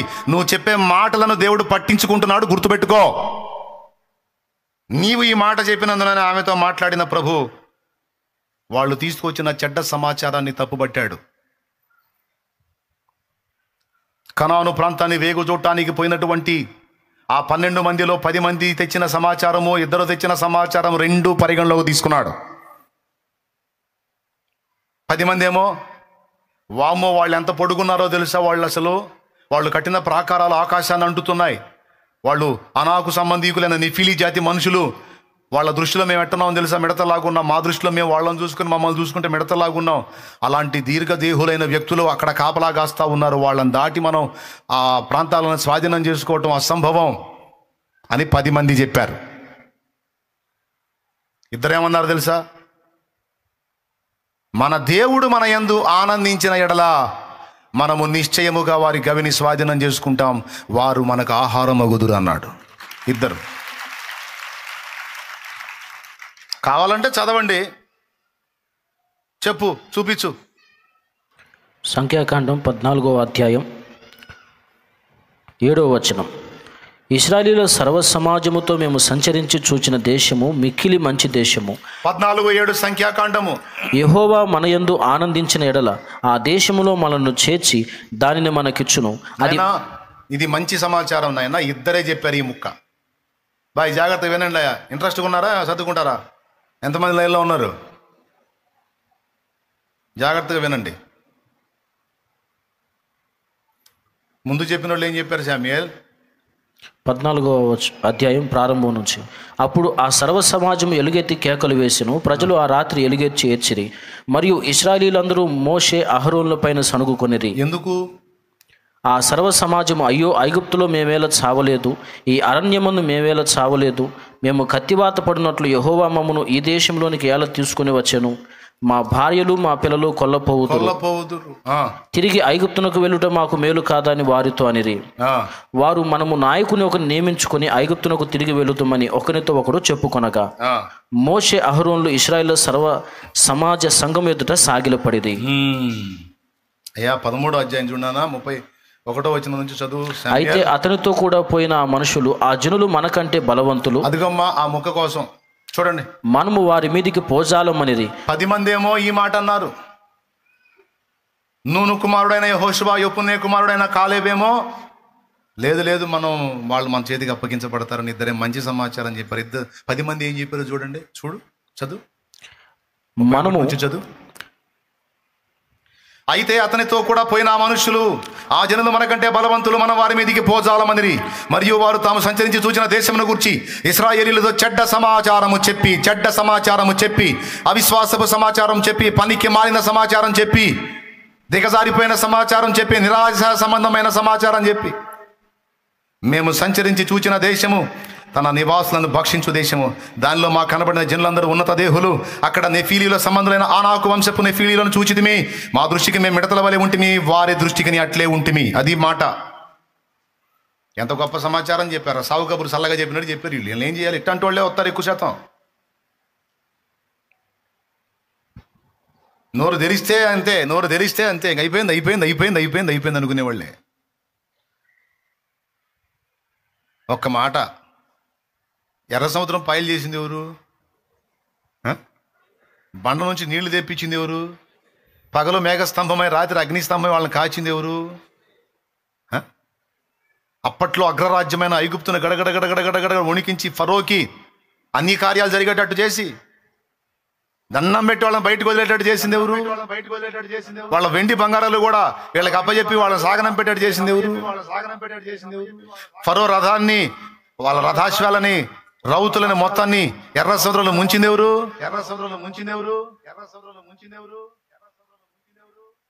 మరి వీళ్ళేంది? వాళ్ళ మీదకి మనం పోజాలం అంటారు. దేవుడేం పొండ్రా బాబు అని దేవుడు చెబుతుంటే పోజాలం అన్నారు ఏంది?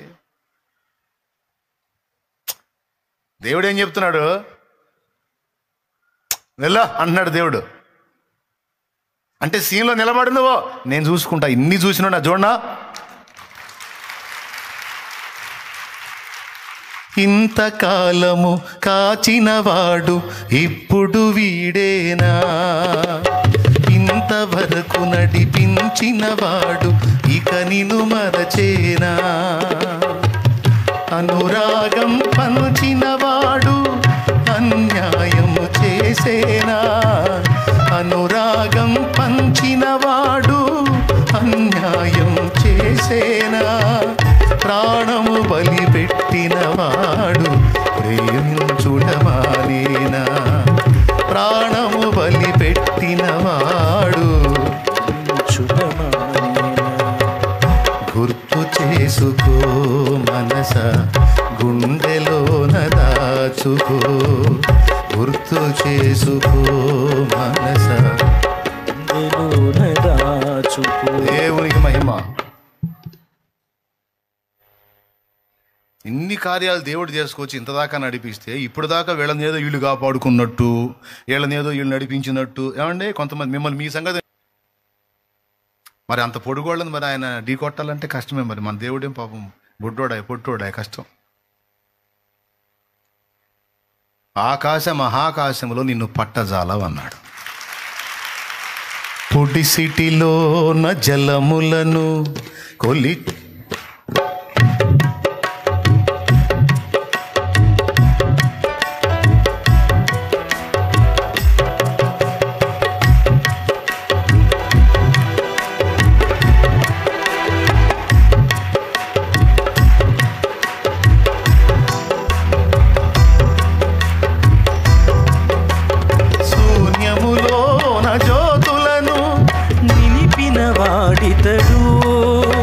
శూన్యములోన జ్యోతులను నిలిపిన వాడితడు, కొల పాత్రలోన భూమిని కొలిచి పోసిన వాడితడు, కొల పాత్రలోన భూమిని కొలిచి పోసిన వాడితడు. జగతి పునాదులు వేయబడక ముందే ఆకాశము చేయబడక ముందే ఉన్న దేవుడు ఆది సంభూతుడు, ఉన్న దేవుడు ఆది సంభూతుడు. జగతి పునాదులు వేయబడక ముందే. ఆమేన్. రెండు చేతులు ఎత్తి హల్లెలూయా చెప్పండి. అది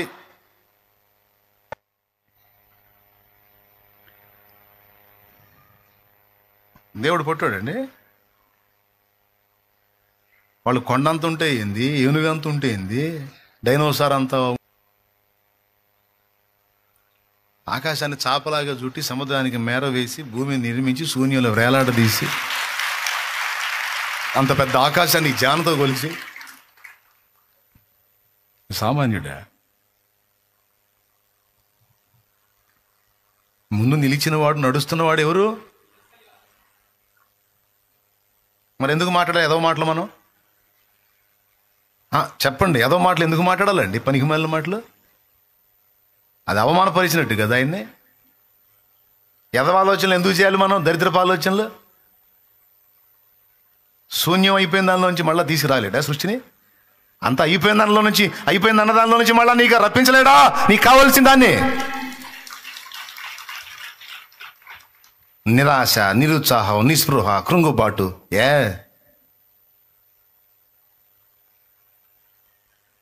కోపం ఒప్పుకోడు. దిగజారిపోయిన మాటలు, నీరు గారిపోయిన మాటలు మాట్లాడుతూ ఊరుకోడు. దరిద్ర మాటలు మాట్లాడుతున్నారు వచ్చి. ఇన్ని కార్యాలు చూసి ఆ బలమైన బాహువు మోషే చేతికర్ర ఎత్తితే ఆ చేతికర్ర కుడి చేతి వైపున తన బలమైన బాహువును జాపి సముద్రం 2 పాయలు కొట్టిన చెయ్యి ఆ చెయ్యి సామాన్యమైన చెయ్య. అలాంటి కార్యాలు చేసిన వాడిని పక్కన పెట్టుకొని వాళ్ళు ఇంత పొడుగున్నారని వాళ్ళని గణపరుస్తున్నారు, సమస్యని గణపరుస్తున్నారంటే వాళ్ళకి తెలియకుండా దేవుడిని తృణీకరిస్తున్నారు వాళ్ళు. అంటే దేవుడి ఎదుట సమస్యను ఎక్కువ చేశారండి వాళ్ళు. కడుపులో మండిపోయింది దేవుడికి. దరిద్రులారా మీరు అన్నట్టే జరిగింది, మీరు బోర్రాడికి అన్నాడు. మీరు అన్నట్టే జరిగింది అన్నాడు. వాళ్ళు అన్నట్టు వాళ్ళకి జరిగింది. నూను కుమారుడైన యెహోషువ, యెఫున్నె కుమారుడైన కాలేబు ఏమన్నారు తెలుసా? చూడు వాళ్ళు ఏమన్నారు. 6వ వచనం. అప్పుడు దేశమును సంచరించి చూచిన వారిలో నుండిన నూను కుమారుడైన యెహోషువ, యెఫున్నె కుమారుడైన కాలేబు బట్టలు చింపుకొని ఇశ్రాయేలీల సర్వ సమాజముతో, మేము సంచరించి చూచిన దేశము మిక్కిలి మంచి దేశం. అద్దుగా మంచి సమాచారం. యెహోవా మన యందు ఆనందించిన ఎడలా, ఓరే పిచ్చోళ్ళారా,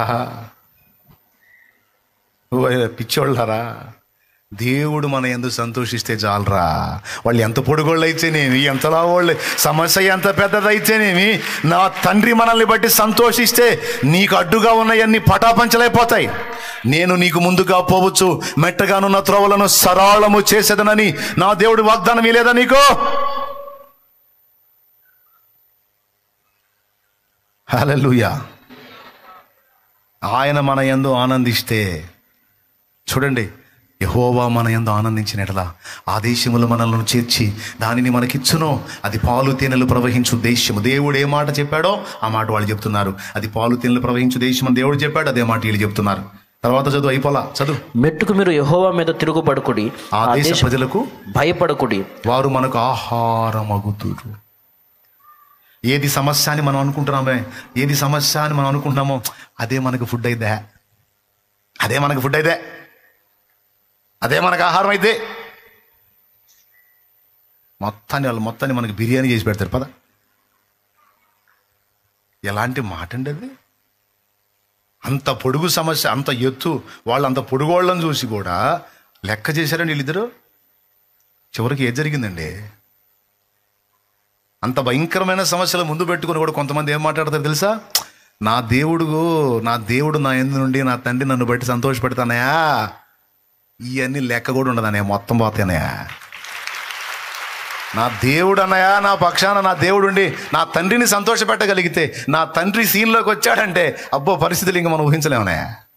ఇవన్నీ ఏమి ఉండవు అన్నయ్యా, మారిపోద్దే. కొంతమంది మాట్లాడుతుంటే నాకు ఛార్జింగ్ అవుతుంటుంది. విశ్వాసులు మాట్లాడుతుంటే అసలు నేను మాట్లాడితే మీకు ఛార్జింగ్ కావాలి. కొంతమంది విశ్వాసులు నా దగ్గరికి వచ్చి మాట్లాడితే నాకు ఫుల్ ఛార్జ్ అవుతుంటుంది. ఎంత హ్యాపీగా ఉంటుందో వాళ్ళు మాట్లాడుతుంటే. నేను చెప్పేది వాస్తవం. దేవుడు మన యందు ఆనందించాలి, మనల్ని బట్టి సంతోషపడేటట్టు మనం జాగ్రత్త పడితే. ఎంత బంగారం మాట మాట్లాడారో చూడండి. అది ఎంత బంగారం లాంటి మాట. ఎంత ముచ్చట పడ్డాడో వీళ్ళిద్దరి మాట విని. ఆ 10 మంది మాటని ఆయన కోపడ్డాడు. ఈ ఇద్దరి మాట విని సంతోషపడి ఏమన్నాడు తెలుసా? ఈ మాట చెప్పినందున, ఈ మాట వారు పలికినందున, ఈ మాట వారు పలికినందున ఇదిగో వాళ్ళని అక్కడికి చేరుస్తా. జస్ట్ కొంచెం ఇటు చూడండి.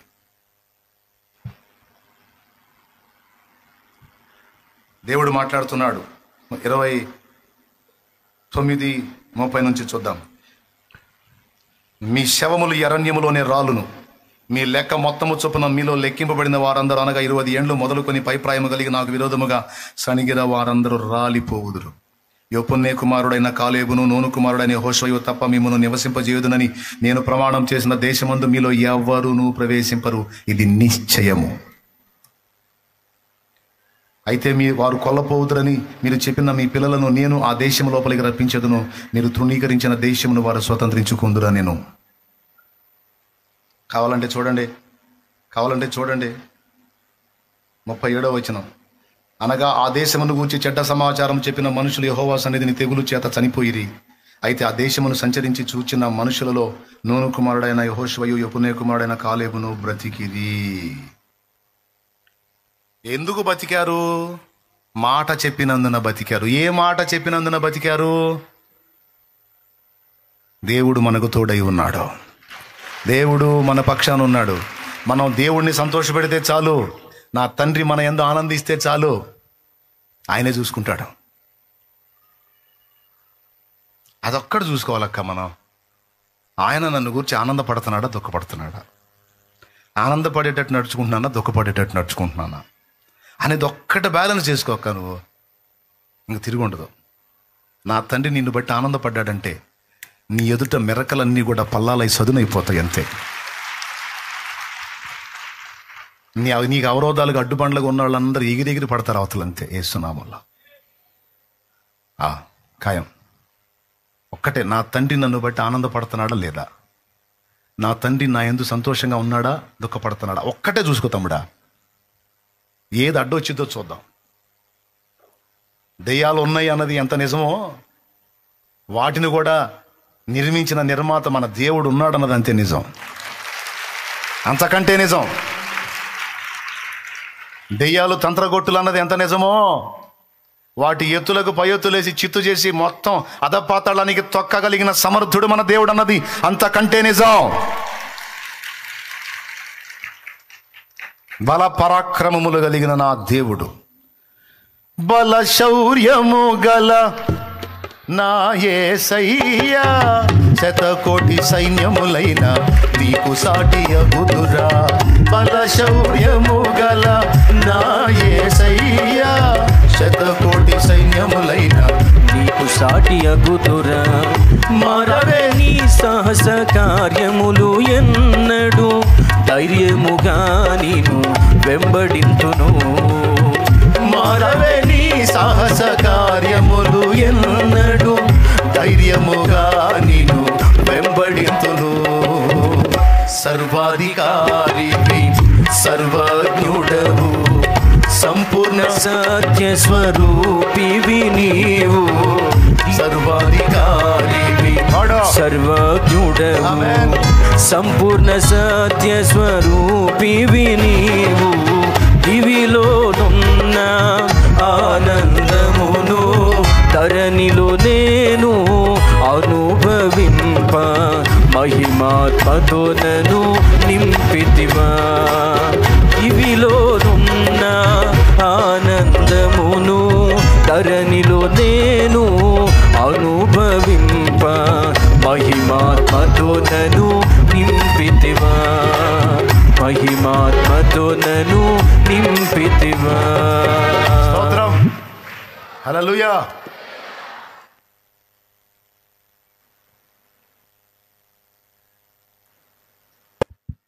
అటు పక్కకు పో. నువ్వు నెఫీలి జాతి వాళ్ళ ఇక్కడ తిరుగుతూ ఉంటే వాళ్ళకి అర్థం కాదు. దేవునికి స్తోత్రం. గొలియా తమ్ముళ్ళ కూడా అటు ఇటు తిరుగుతూ ఉన్నాడు పద్దాకలు. అందుకని అది అటు నుంచి ఇటు చూపించుకో, ఆనందపడు. పాపం వాళ్ళు కూడా కనపడతారు, గొడవ ఉండదు. ఎక్కడొచ్చాగా ఇప్పుడు మీకు ప్రశాంతంగా ఉందిగా, దేవునికి స్తోత్రం. లేకపోతే వాడి కాళ్ళే కనపడుతుంటాయి మీకు పద్దాకలా. రే అక్కడే ఉండరా, ఆడే ఉండు, ఇటు చూపించురా, ఇటు రావాకు, నువ్వు ఆడే ఉండు, అడు కూడా బావాకు, ఆడే ఉండు. దేవునికి స్తోత్రం. ప్రియులారా, కొంచెం ఆలోచన చేయండి నేను చెప్పే సంగతిని. జస్ట్ నోరు జారి వాళ్ళు పలికినటువంటి ఆ మాటకి ఎంత కోపడ్డాడో చూడు. అంటే మన దేవుడు పద్ధతి అది. మనం పలికే మాటలు మన హృదయాలోచనలు పట్టించుకుంటాడు ఆయన. కాబట్టి ఆయన మనకు తోడై ఉన్నాడు గనక మనం యుక్తిగా ఉండాల్సిన మాట నిజం, మెళకుగా ఉండాల్సిన మాట నిజం, మన జాగ్రత్తలో మనం ఉండాల్సిన మాట నిజం. కానీ దాన్ని బట్టి మనం పలికే మాటలు, మన పరిస్థితులను బట్టి, మనం ఎదుర్కొంటున్న శోధనలను బట్టి మనం పలికే మాటలు పరిగణించబడతాయని గుర్తుపెట్టుకోండి. లెక్కలో మాట్లాడతారా దిగజారిపోయిన మాటలు, వాళ్ళు ఇచ్చిన చెడ్డ సమాచారాలు మాట్లాడతారా? అస్సలు గొప్ప చేయొద్దు. మన దేవుణ్ణే మనం మహింపరచాలి, సమస్యల్ని కాదు. మన దేవుని బల పరాక్రమం గల కార్యాలనే మనం మహింపరచాలి, సమస్యల్ని కాదు. హల్లెలూయా.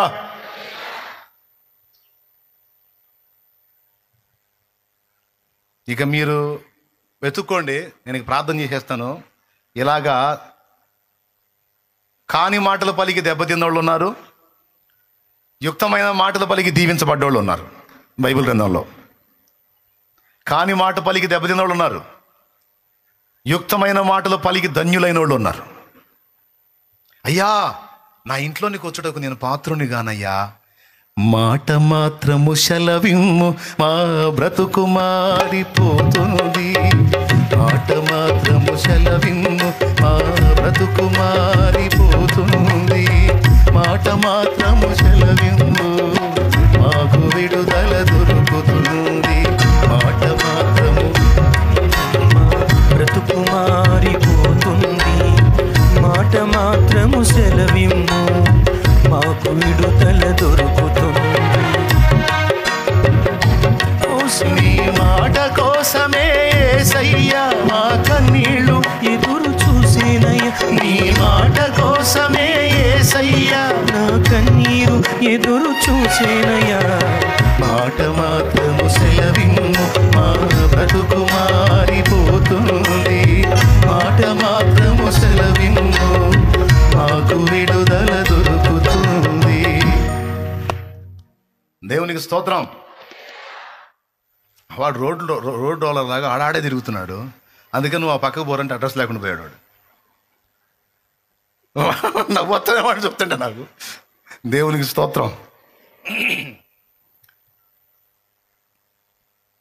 ఎక్కడొచ్చాగా మావాడేవాడు పాపం, ఎట్ట వాడిని అట్ట అంటాడు అనుకోవాకండి. మనవడు వాడు, నాకు చిన్న మనవడు. దేవునికి స్తోత్రం. మా సొంత అక్క మనవడు వాడు. మరి నాకేమవుతాడు? అది కాకపోతే చిన్న మనవడు.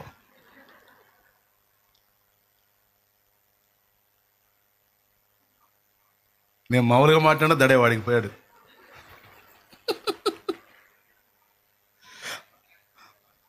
ప్రియులారా, కాని మాట పలికినందున మోషే వాగ్దత్త దేశానికి చేరల. ద్రోహులారా వినుడి, మేము మీ కొరకు నీళ్లు రప్పించవలనా అని వారిని గూర్చి తృణీకారంగా మాట్లాడినందుకు దేవుడు అభ్యంతరపడి పాలు తేనెలు ప్రవహించు దేశానికి నువ్వు అన్నాడు. మాటలు ఎట్ట పట్టించుకుంటున్నాడో చూడండి. నా ఇంట్లోనికి నువ్వు వచ్చుటకు పాత్రుణ్ణి కానయ్యా, మాట చెప్పయ్యా, చాలయ్యా. బా, ఇశ్రాయేలులోనైనా ఇంత విశ్వాసం ఉన్నట్టు నేను చూడలేదు అని మెచ్చుకొని అతని దాసుని స్వస్థపరిచి అతని చరిత్ర పుటలు నిలిచేటట్టు చేశాడు యేసయ్య.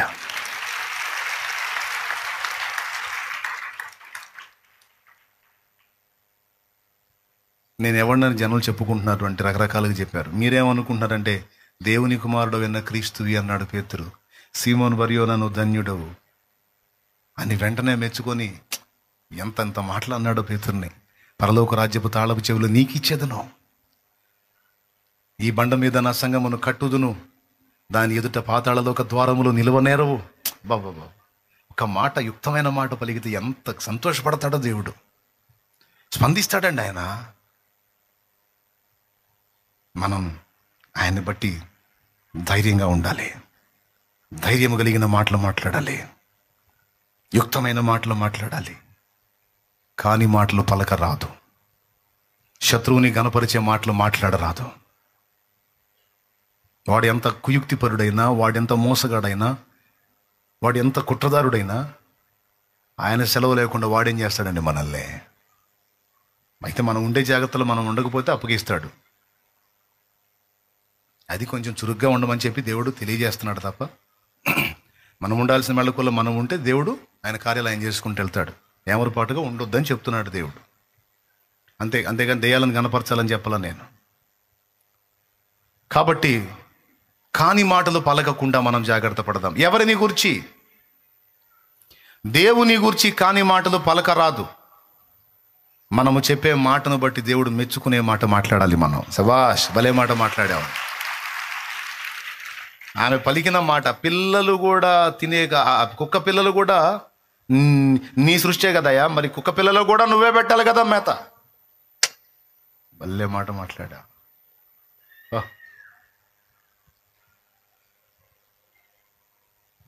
మన మాటల్ని పట్టించుకుంటున్నాడు. కానీ మాటలు మాట్లాడకూడదు. దేవుని గురించి, దైవజనుల గురించి కూడా మాట్లాడకూడదు. జాగ్రత్త. దైవజనుల గురించి కూడా మాట్లాడకూడదు. ఓరగా తేలిగ్గా నోరు జారేస్తారు కొంతమంది, తేలిగ్గా మాట్లాడేస్తారు. మాట్లాడకూడదు బిడ్డ దైవజనుల గురించి. నువ్వు వెంబడిస్తున్నావు, జాగ్రత్తగా వెంబడించు. ఏ సేవకుని నువ్వు ఫాలో అవుతున్నావు, జాగ్రత్తగా ఫాలో. చాటును మాట్లాడొద్దు, చులకనగా మాట్లాడొద్దు, నెగిటివ్గా మాట్లాడొద్దు. నీకేదన్నా అభ్యంతరకారణం అనిపించిందా, మోకాళ్ళలోని ప్రార్థన చేసి దేవుడికి అప్పచెప్పు.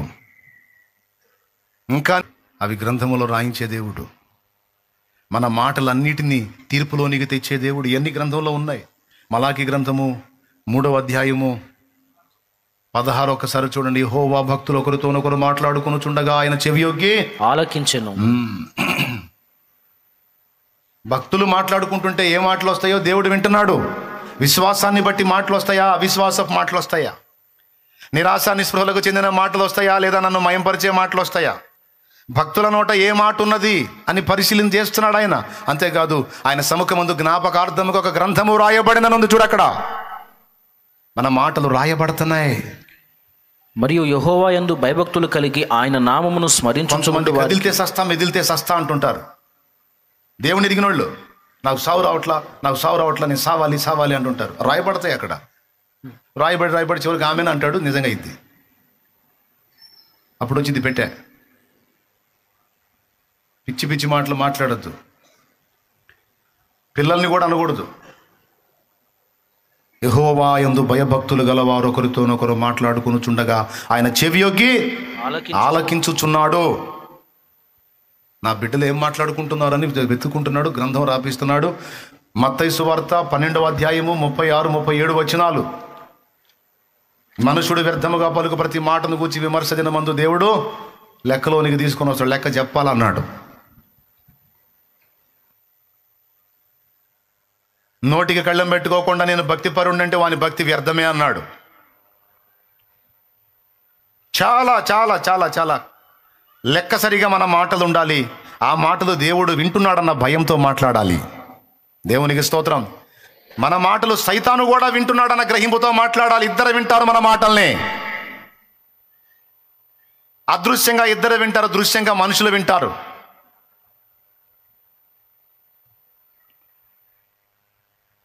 అదృశ్యంగా వినేవాళ్ళు ఇద్దరు, దేవుడు వింటాడు, శత్రువు కూడా వింటాడు. పనికి మాలిన మాటలు, మనం ఓటమిని అంగీకరించిన మాటలు మాట్లాడితే వాడు రాసుకుంటాడు, ఓకే చేసుకుంటాడు, ఇంకా శోధించడం మొదలు పెడతాడు.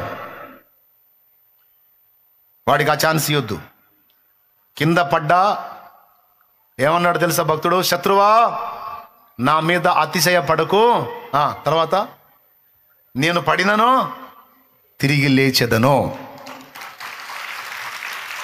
నా దేవుడు రాయించాడు, నీతిమంతుడు 7 మార్లు పడినా తిరిగి లెగుస్తాడు అని. నేనైతే చావను, బ్రతికి ఉండి నా దేవుని క్రియలను వివరించెదను. నువ్వు మరణ పడకలో ఉండి రోగివై ఉండాలి. నా మాట ఏముండాలంటే, నేనైతే చావను, బ్రతికి ఉండి నా దేవుని క్రియలు వివరిస్తాను. ఎందుకంటే నా దేవుడు సజీవుడు, సర్వశక్తుడు, స్వస్థపరచు యెహోవా, బాగు చేసేవాడు, బ్రతికించేవాడు, నిలబెట్టేవాడు. చెడిన అవయవాలను కూడా క్రొత్త అవయవాలుగా మార్చగల దమ్మున్నోడు నా దేవుడు. నేనైతే చావను, బ్రతికి ఉండి నా దేవుని క్రియలు వివరిస్తాను. ఈరోజు నేను అనుభవిస్తున్న దారిద్ర్యత నాకు అట్టే కాలం ఉండదు. నా దేవుడు నాకు సమృద్ధిని విడుదల చేస్తాడు. నా దేవుడు ఆకాశ వాకిళ్ళు విప్పుతాడు. నా దేవుడు పట్టజాలంత దీవెన కుమ్మరిస్తాడు. నేను నా దేవుని కొరకు పని చేస్తాను. నా దేవుని ప్రేమ అనేకులకు చూపినట్లు నా చేతులు నా దేవుడు సమృద్ధితో నింపుతాడా. ఒరే సైతానా, నన్ను శోధించే సైతానా, చావు చావు అని శోధిస్తున్న సైతానా, దురాత్మ, పోయేస్తున్నామలో నా దేవుడు నాకు తోడై ఉన్నాడు రా. నేనెందుకు చావాలరా? నువ్వు చావురా, నువ్వు పో నరకానికి. నీకు ఎటుగుడి ఉంది అదేగా, పో. నన్ను శోధిస్తావే దయ్యమా, నీకుంది పాతాళ అగ్ని, పో. నేనైతే సజీవముగా ఉండి నా దేవుని క్రియలు వివరిస్తా. నా దేవుని కోసం బతుకుతా. నా దేవుని కోసం బాగుపడాలి. నా దేవుని కోసం సాధించాలి. నాకెందుకు రాదు ఉద్యోగం? నా దేవుడు ఇస్తాడో. నా దేవుడు ఆలస్యం చేస్తున్నాడంటే శ్రేష్టమైన దాన్ని నాకు ఇవ్వబోతున్నాడు. నా దేవుడు నాకు ఎందుకు ఇవ్వడో? నా తండ్రి అన్యాయస్తుడు కాదు. నాకు ఉద్యోగం ఇవ్వటం కాదు, నేను 10 మందికి ఇచ్చేటట్టు చేస్తాడు నా తండ్రి. నేను 100 మందికి ఉద్యోగాలు ఇచ్చేటట్టు చేస్తాడు నా తండ్రి. నేను 1000 మందికి ఉద్యోగాలు ఇచ్చేటట్టు చేస్తాడు నా తండ్రి. నా తండ్రి చిత్తం అయితే, నా తండ్రి కదిలితే, నా యందు ఆనందిస్తే నాకు ఎదురుండదురా, నాకు ఎదురుండదు.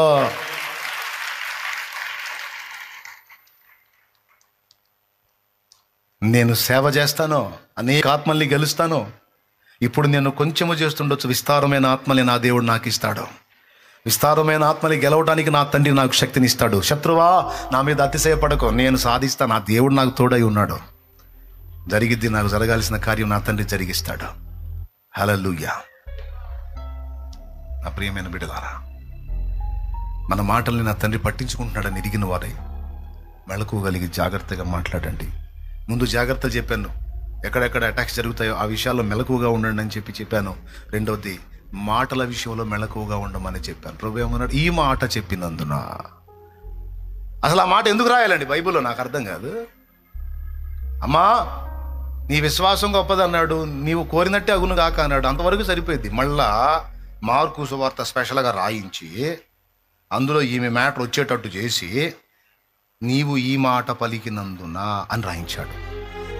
ఈ మాట పలికినందున ఆ దయ్యము నీ కుమార్తెను విడిచిపోయింది అంటే ఈ మాట ఏం పలకపోతే అది పోయేది కాదు అనేగా.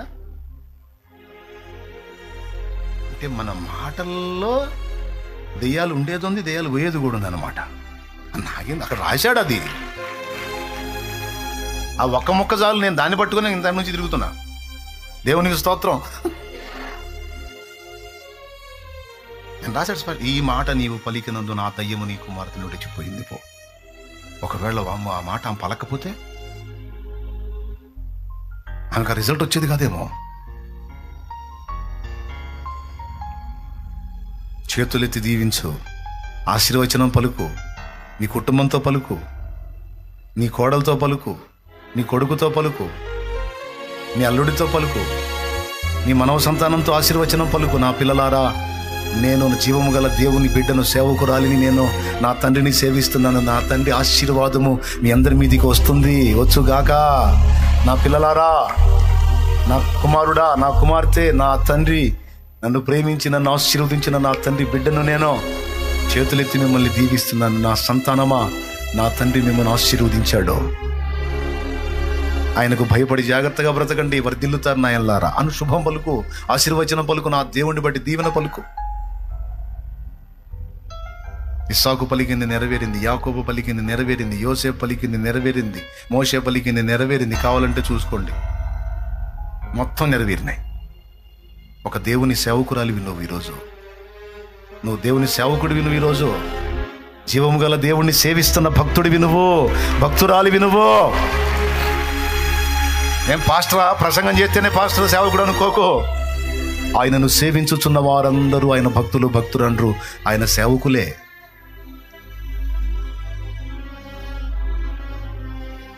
ఈ కొన్ని ప్రత్యేకమైన సేవలు అంతే: వాక్య సేవ, సంగీత సేవ, సువార్త సేవ, ప్రవచన సేవ, ప్రార్థన సేవ. ప్రార్థించడం కూడా అద్భుతమైన సేవ, దాని గురించి అచ్చంగా మాట్లాడు. అట్లా నువ్వు చేసే సేవలు నువ్వు చేస్తున్నావు బిడ్డ.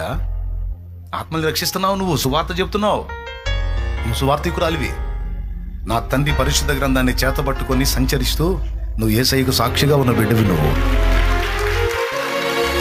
నీ ఇంటిని నువ్వు ఆశీర్వదించడానికి యోగ్యురాలివి. నీ పలికి ఆశీర్వచనం నీ ఇంటి మీదకి వచ్చింది, నీ పిల్లల మీదకి వచ్చింది, నీ కుటుంబం మీదకి వచ్చింది. శాపం పలికితే శాపమే వచ్చింది. శాపం పలకొద్దు. దుష్టుడు అట్ట శోధిస్తాడు మనల్ని. వంగొద్దు. దేవుని బట్టి ఆశీర్వచనం పలుకు, శుభం పలుకు. అది అంత సీరియస్ అయితేనో నేను ఇంతసేపు చెప్పాను. మనం పలికే మాటలను బట్టి మన పరిస్థితులు మారిపోతున్నాయి అనే రహస్యాన్ని మర్చిపోవద్దు. దేవునికి స్తోత్రం. హల్లెలూయా. మనం పలికే మాటలను బట్టి పరిస్థితులు మనకు అనుకూలంగా మారిపోతాయి. మీకు తెలియదు, అది ఉందంతే. అదొక రహస్యం అంతే. దేవుని బట్టి, మళ్ళీ విశ్వాసంతో దేవుని బట్టి మనం పలికే మాటలు మన పరిస్థితులను మార్చిపడేస్తాయి. అనుభవించి చెప్తున్నాను చాలాసార్లు. అందుకని జాగ్రత్త. మీరందరూ కూడా మీరేం పలుకుతున్నారో, ఎలా వ్యవహరిస్తున్నారో, ఎలా ప్రయాణిస్తున్నారో, ఎలా ప్రవర్తిస్తున్నారో చూసుకోండి. 3 ముక్కలు. ఫస్ట్ పాయింట్, మనకు శత్రువు ఉన్నాడు, శత్రు గుంపు ఉంది. నిరంతరం మనల్ని శారీరకంగా, మానసికంగా, ఆత్మీయంగా దెబ్బతీయాలని చూస్తూ దాడి జరుగుతుంది. ఆ దాడి నుంచి తప్పించడానికి దేవుడు, ఆయన దూతలు, పరిశుద్ధాత్మ మన కాపుదలుగా ఉన్నారు. కొనకక నిద్రపోక కాపాడుతున్నారు. మొదటి సంగతి. రెండో విషయం, నువ్వు ఉండాల్సిన జాగ్రత్తలో నువ్వు ఉండు. నీ మనసును నిమ్మళ్ళపరుచుకో, నీ దేహాన్ని క్షేమకరంగా కాపాడుకో. ఫాస్టింగ్ ఉంటావా? ఒక క్రమమైన రీతిలో ఉండు. ఘన పదార్థం తీసుకోపోతే లిక్విడ్ అన్నా తీసుకొని ఒక పద్ధతి ప్రకారం ఉండు. రోగగ్రస్తురాలు అయిందాకా ఉండొద్దు, రోగగ్రస్తుడు అయినట్టుగా ఉండొద్దు. కొన్ని కొన్ని కొన్ని మెళకువలు పాటిస్తూ ఫాస్టింగ్ ఉండి ఇబ్బంది లేదు. స్తోత్రం. నిన్ను భద్రపరచుకో. రెండో విషయం చెప్తున్నాను, నీవు యుక్తమైన మాటలు పలకటం నేర్చుకో. నీవు పలికే మాటలు దయ్యము నీ ఇంటి మీద పని చేసేటట్టు చేస్తాయి. నువ్వు పలికే మాటలు దయ్యముని దరి రాకుండా దూరపరిచేటట్టు కూడా చేస్తాయి. మూడో మాట అన్నాను, యెహోవా మన యందు ఆనందించే విషయం ఒక్కటి మనం జాగ్రత్త తీసుకుంటే చాలు. ఆయన మన యందు ఆనందపడేటట్టు మనం జాగ్రత్త పడితే చాలు. నీకు మెరకగా, అడ్డుగా, కొండల్లాగా, బండల్లాగా ఉన్నాయి కూడా చట్ట సదరం అయిపోతాయి. అంత చేస్తున్నామన్నా. ఇంకా నేనేం పెద్ద మర్మాలు చెప్పలా, ఇంకొకటి ఏం చెప్పలా. ఈజీగా నీకు అర్థమయ్యేటట్టు చెప్పా. దేవునికి స్తోత్రం కలుగును గాక. హల్లెలూయా. ఎట్లా ఆనందపడతాడు దేవుడు మన యందు? మళ్ళీ అదొక అంశం. దేవుడు మన యందు ఎట్లా ఆనందిస్తాడు?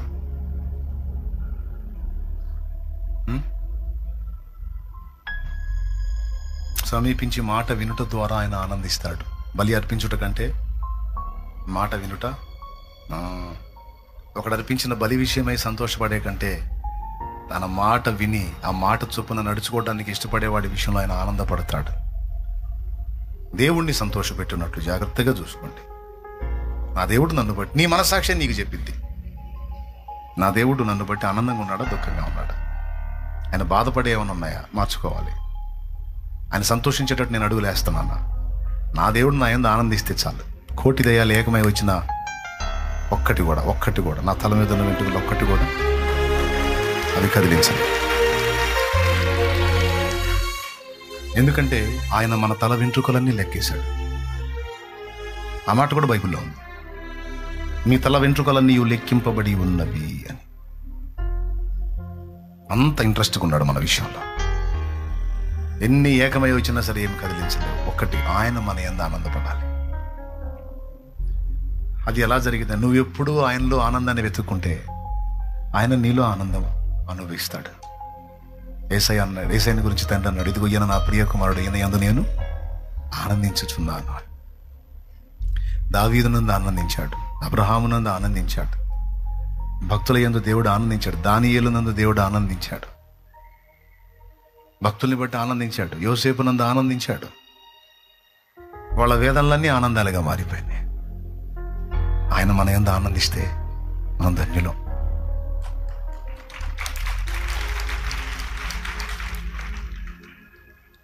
అందుకే చిన్నదానికి పెద్దదానికి కూడా దేవునికి వెళ్ళి తిరిగి చెప్పుకుంటూ ఉంటాను. నేను ఎక్కడన్నా బ్యాలెన్స్ మిస్ అయ్యాను అనిపించింది అనుకో, ఎక్కడున్నా సరే వెంటనే ఆయనకి వెళ్ళి తిరిగి చెప్పుకుంటా, తేడాపడ్డానేమనుకోవాకయ్యా, ఇది నోరు జారాను ప్రభా, ఇది తొందరపడి ఇట్లా మనసులో అనుకున్నా ప్రభా, ఏమనుకోవాకయ్యా, తేడాపడ్డానే. ఎప్పటికప్పుడు ఆయన వైపు తిరిగి అట్లా చెప్పుకుంటా. తేడాపడ్డామా? తేడాపడ్డాను ఏమనుకోకయ్యా, క్షమించయ్యా. ఆ స్పృహ మనం కలిగి ఉంటే ఆయన హ్యాపీ. ఇప్పుడు ఆయన నిలదీసిన దాకెందుకు? ఆయన నిలదీసిన దాకెందుకండి? రే నువ్వు తేడాపడ్డు, నువ్వు తేడా మాయ్, నువ్వు తేడా అన్న దాకెందుకు? నువ్వే తేడాపడ్డాను, ఇందాక అట్లా అనకూడదు, ఇట్లా చేయకూడదు, ఇట్లా మాట్లాడకూడదు, సరే అనుకో. ఆ ఒక్క మాట అనే వదిలే. సైతాన్ గడు వస్తాడు, నువ్వు అంత మాట అన్నావు ఇందాక, అట్లా అన్నావు కదా, దేవుడు నిన్ను ఒప్పుకోడు. నువ్వెవరు ఒప్పుకోడని చెప్పడానికి? దేవుడే చెప్పింది, నువ్వు చెబుతావు సైతాన్ పో, మీరు ఒప్పుకోనేదా క్షమింపబడదురని నా దేవుడే చెప్పాడు. నేను వెంటనే ఒప్పుకుంటా ఆయన వైపు తిరిగి, వెంటనే ఎప్పటిదప్పుడే. ఈ శరీర సంబంధమైన అనుభవంలో జీవితంలో ఉన్నాం కదా, శరీరంలో ఉన్నాం కదా, మనకి ఇంకా మహిమ శరీరం రాలేదు కదా, ఈ పనికి మళ్ళీ పాపిష్టి శరీరంలో ఉన్నాం కదా, దీని తాలూకు జాడలు కనపడుతుంటాయి కదా, అవి కనపడ్డప్పుడు తక్షణమే చురుగ్గా వెంటనే మెళకుగా అయ్యా అని ఆయన వైపు తిరిగి సరి తీసుకుంటే సూపర్గా ఉంటుంది. ఎప్పటిదప్పుడే ఫ్రెష్, ఎప్పుడు నిర్మలంగా ఉండేటట్టు, మనసాక్షిని నిర్దోషమైనదిగా ఉండేటట్టు, నిర్మలంగా ఉండేటట్టు జాగ్రత్త పడాలి. దేవునికి మహిమ.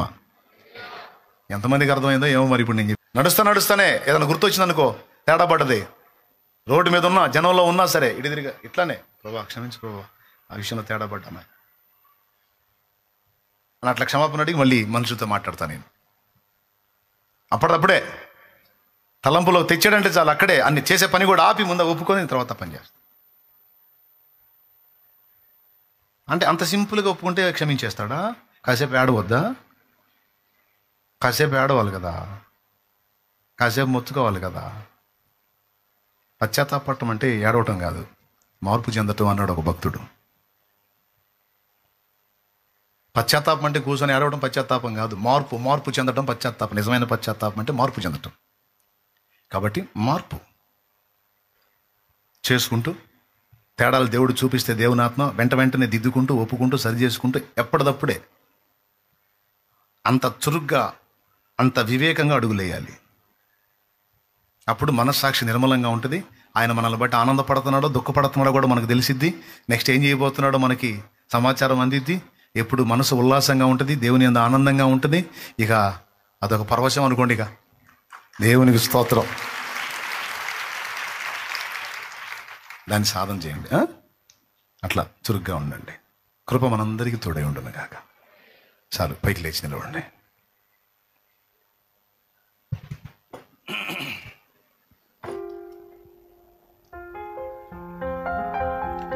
పరిశుద్ధ తండ్రి, ఈరోజు నాతో నీవు మాట్లాడిన శత్రువుని గూర్చిన సంగతులు, నిన్ను గూర్చిన సంగతులు, మనుషులను గూర్చిన సంగతులు, మేము జాగ్రత్త పడవలసిన సంగతులు, చాలా విషయాలు మాతో మాట్లాడు. మా మనస్సాక్షిని ఎల్లప్పుడూ నిర్మలమైనదిగా ఉంచుకొని ఎప్పుడు నీ ఆనందాన్ని వెతికే విధంగా మేము ఉన్నట్లయితే మాకు అడ్డుగా ఉన్న అడ్డుబండలన్నీ తునాతునకలైపోతాయని మాకు మంచి ధైర్యాన్ని ఇచ్చావు, మాకు మంచి ప్రోత్సాహాన్ని ఇచ్చావు. మా ఆత్మలను ధైర్యపరిచావు, నిమ్మలపరిచావు, నిబ్బరపరిచావు, మా మనసులను తేలిక చేశావు. నీకు స్తోత్రము. నీ మాటల చేత మమ్మల్ని ధైర్యపరిచావు, నిరాశ నిస్పృహలోంచి బయటికి తెచ్చావు. కృతజ్ఞతలు కృతజ్ఞతలు కృతజ్ఞతలు, స్తోత్రాలు, వందనాలు వందనాలు వందనాలు వందనాలు నా కన్న తండ్రి. కనికరించు మా బిడ్డలందరూ నీ మాటలో నడిపించు నాయన. ఈ మాటలు వారి హృదయాల్లో, మా హృదయాల్లో స్థిరపరచు. శత్రువు కుట్రలేవి మా మీద పని చేయకుండా వాటన్నిటిని యేసు నామములో బంధించి దూరపరుస్తున్నాం. మా సమస్త మార్గాల్లో నీ రక్తమును ప్రోక్షిస్తున్నాం, నీ కాపుదలను అపేక్షిస్తున్నాం, నీ సన్నిధి సహవాసం కోరుతున్నాం. మా ప్రతి ప్రయత్నంలో నిన్ను ఆహ్వానించుకుంటున్నాం. దేవా నీకు స్తోత్రము. మా సమస్త ప్రయత్నాల్లో నిన్ను ఆహ్వానించుకుంటున్నాం, మా కుటుంబాల్లోకి ఆహ్వానించుకుంటున్నాం, మా జీవితాల్లోకి ఆహ్వానించుకుంటున్నాం, మా ఆలోచనలోకి నిన్ను ఆహ్వానిస్తున్నాం, మా క్రియల్లోకి నిన్ను ఆహ్వానిస్తున్నాం, మా సమస్త ప్రవర్తనలో నీ అధికారాన్ని ఆహ్వానిస్తున్నాం. మమ్మల్ని ఏలయ్యా, మమ్మల్ని ఏలు. నా నోటి తొందరని కంట్రోల్ చేయి నాయన, మా చేతుల తొందరని కంట్రోల్ చేయి, నడతల తొందరని కంట్రోల్ చేయి. మమ్మల్ని నిగ్రహంలోనికి నడిపించు, నిగ్రహంలోనికి నడిపించు, ఆశా నిగ్రహంలోనికి, మనో నిగ్రహంలోనికి నడిపించు ప్రభువా. నీకు స్తోత్రం. మా బిడ్డలందరినీ బలపరిచి అభిషేకించు, అభిషేకించు, ఆత్మతో నింపు. సియోనులో నుండి నీ ఆశీర్వాదం అందరి మీదకి వచ్చును గాక. సర్వ శరీరములు ఆరోగ్యవంతమగును గాక. సమస్త రోగములు మా యొద్ద నుండి తొలగింపబడును గాక. బిడ్డలందరూ కూడా అరికాలు మొదలు నడినేత వరకు, స్థిర మొదలుకొని శ్రీ పాదం వరకు నరములు, ఎముకలు, కండరములు, కీళ్ళు, ఆమేన్.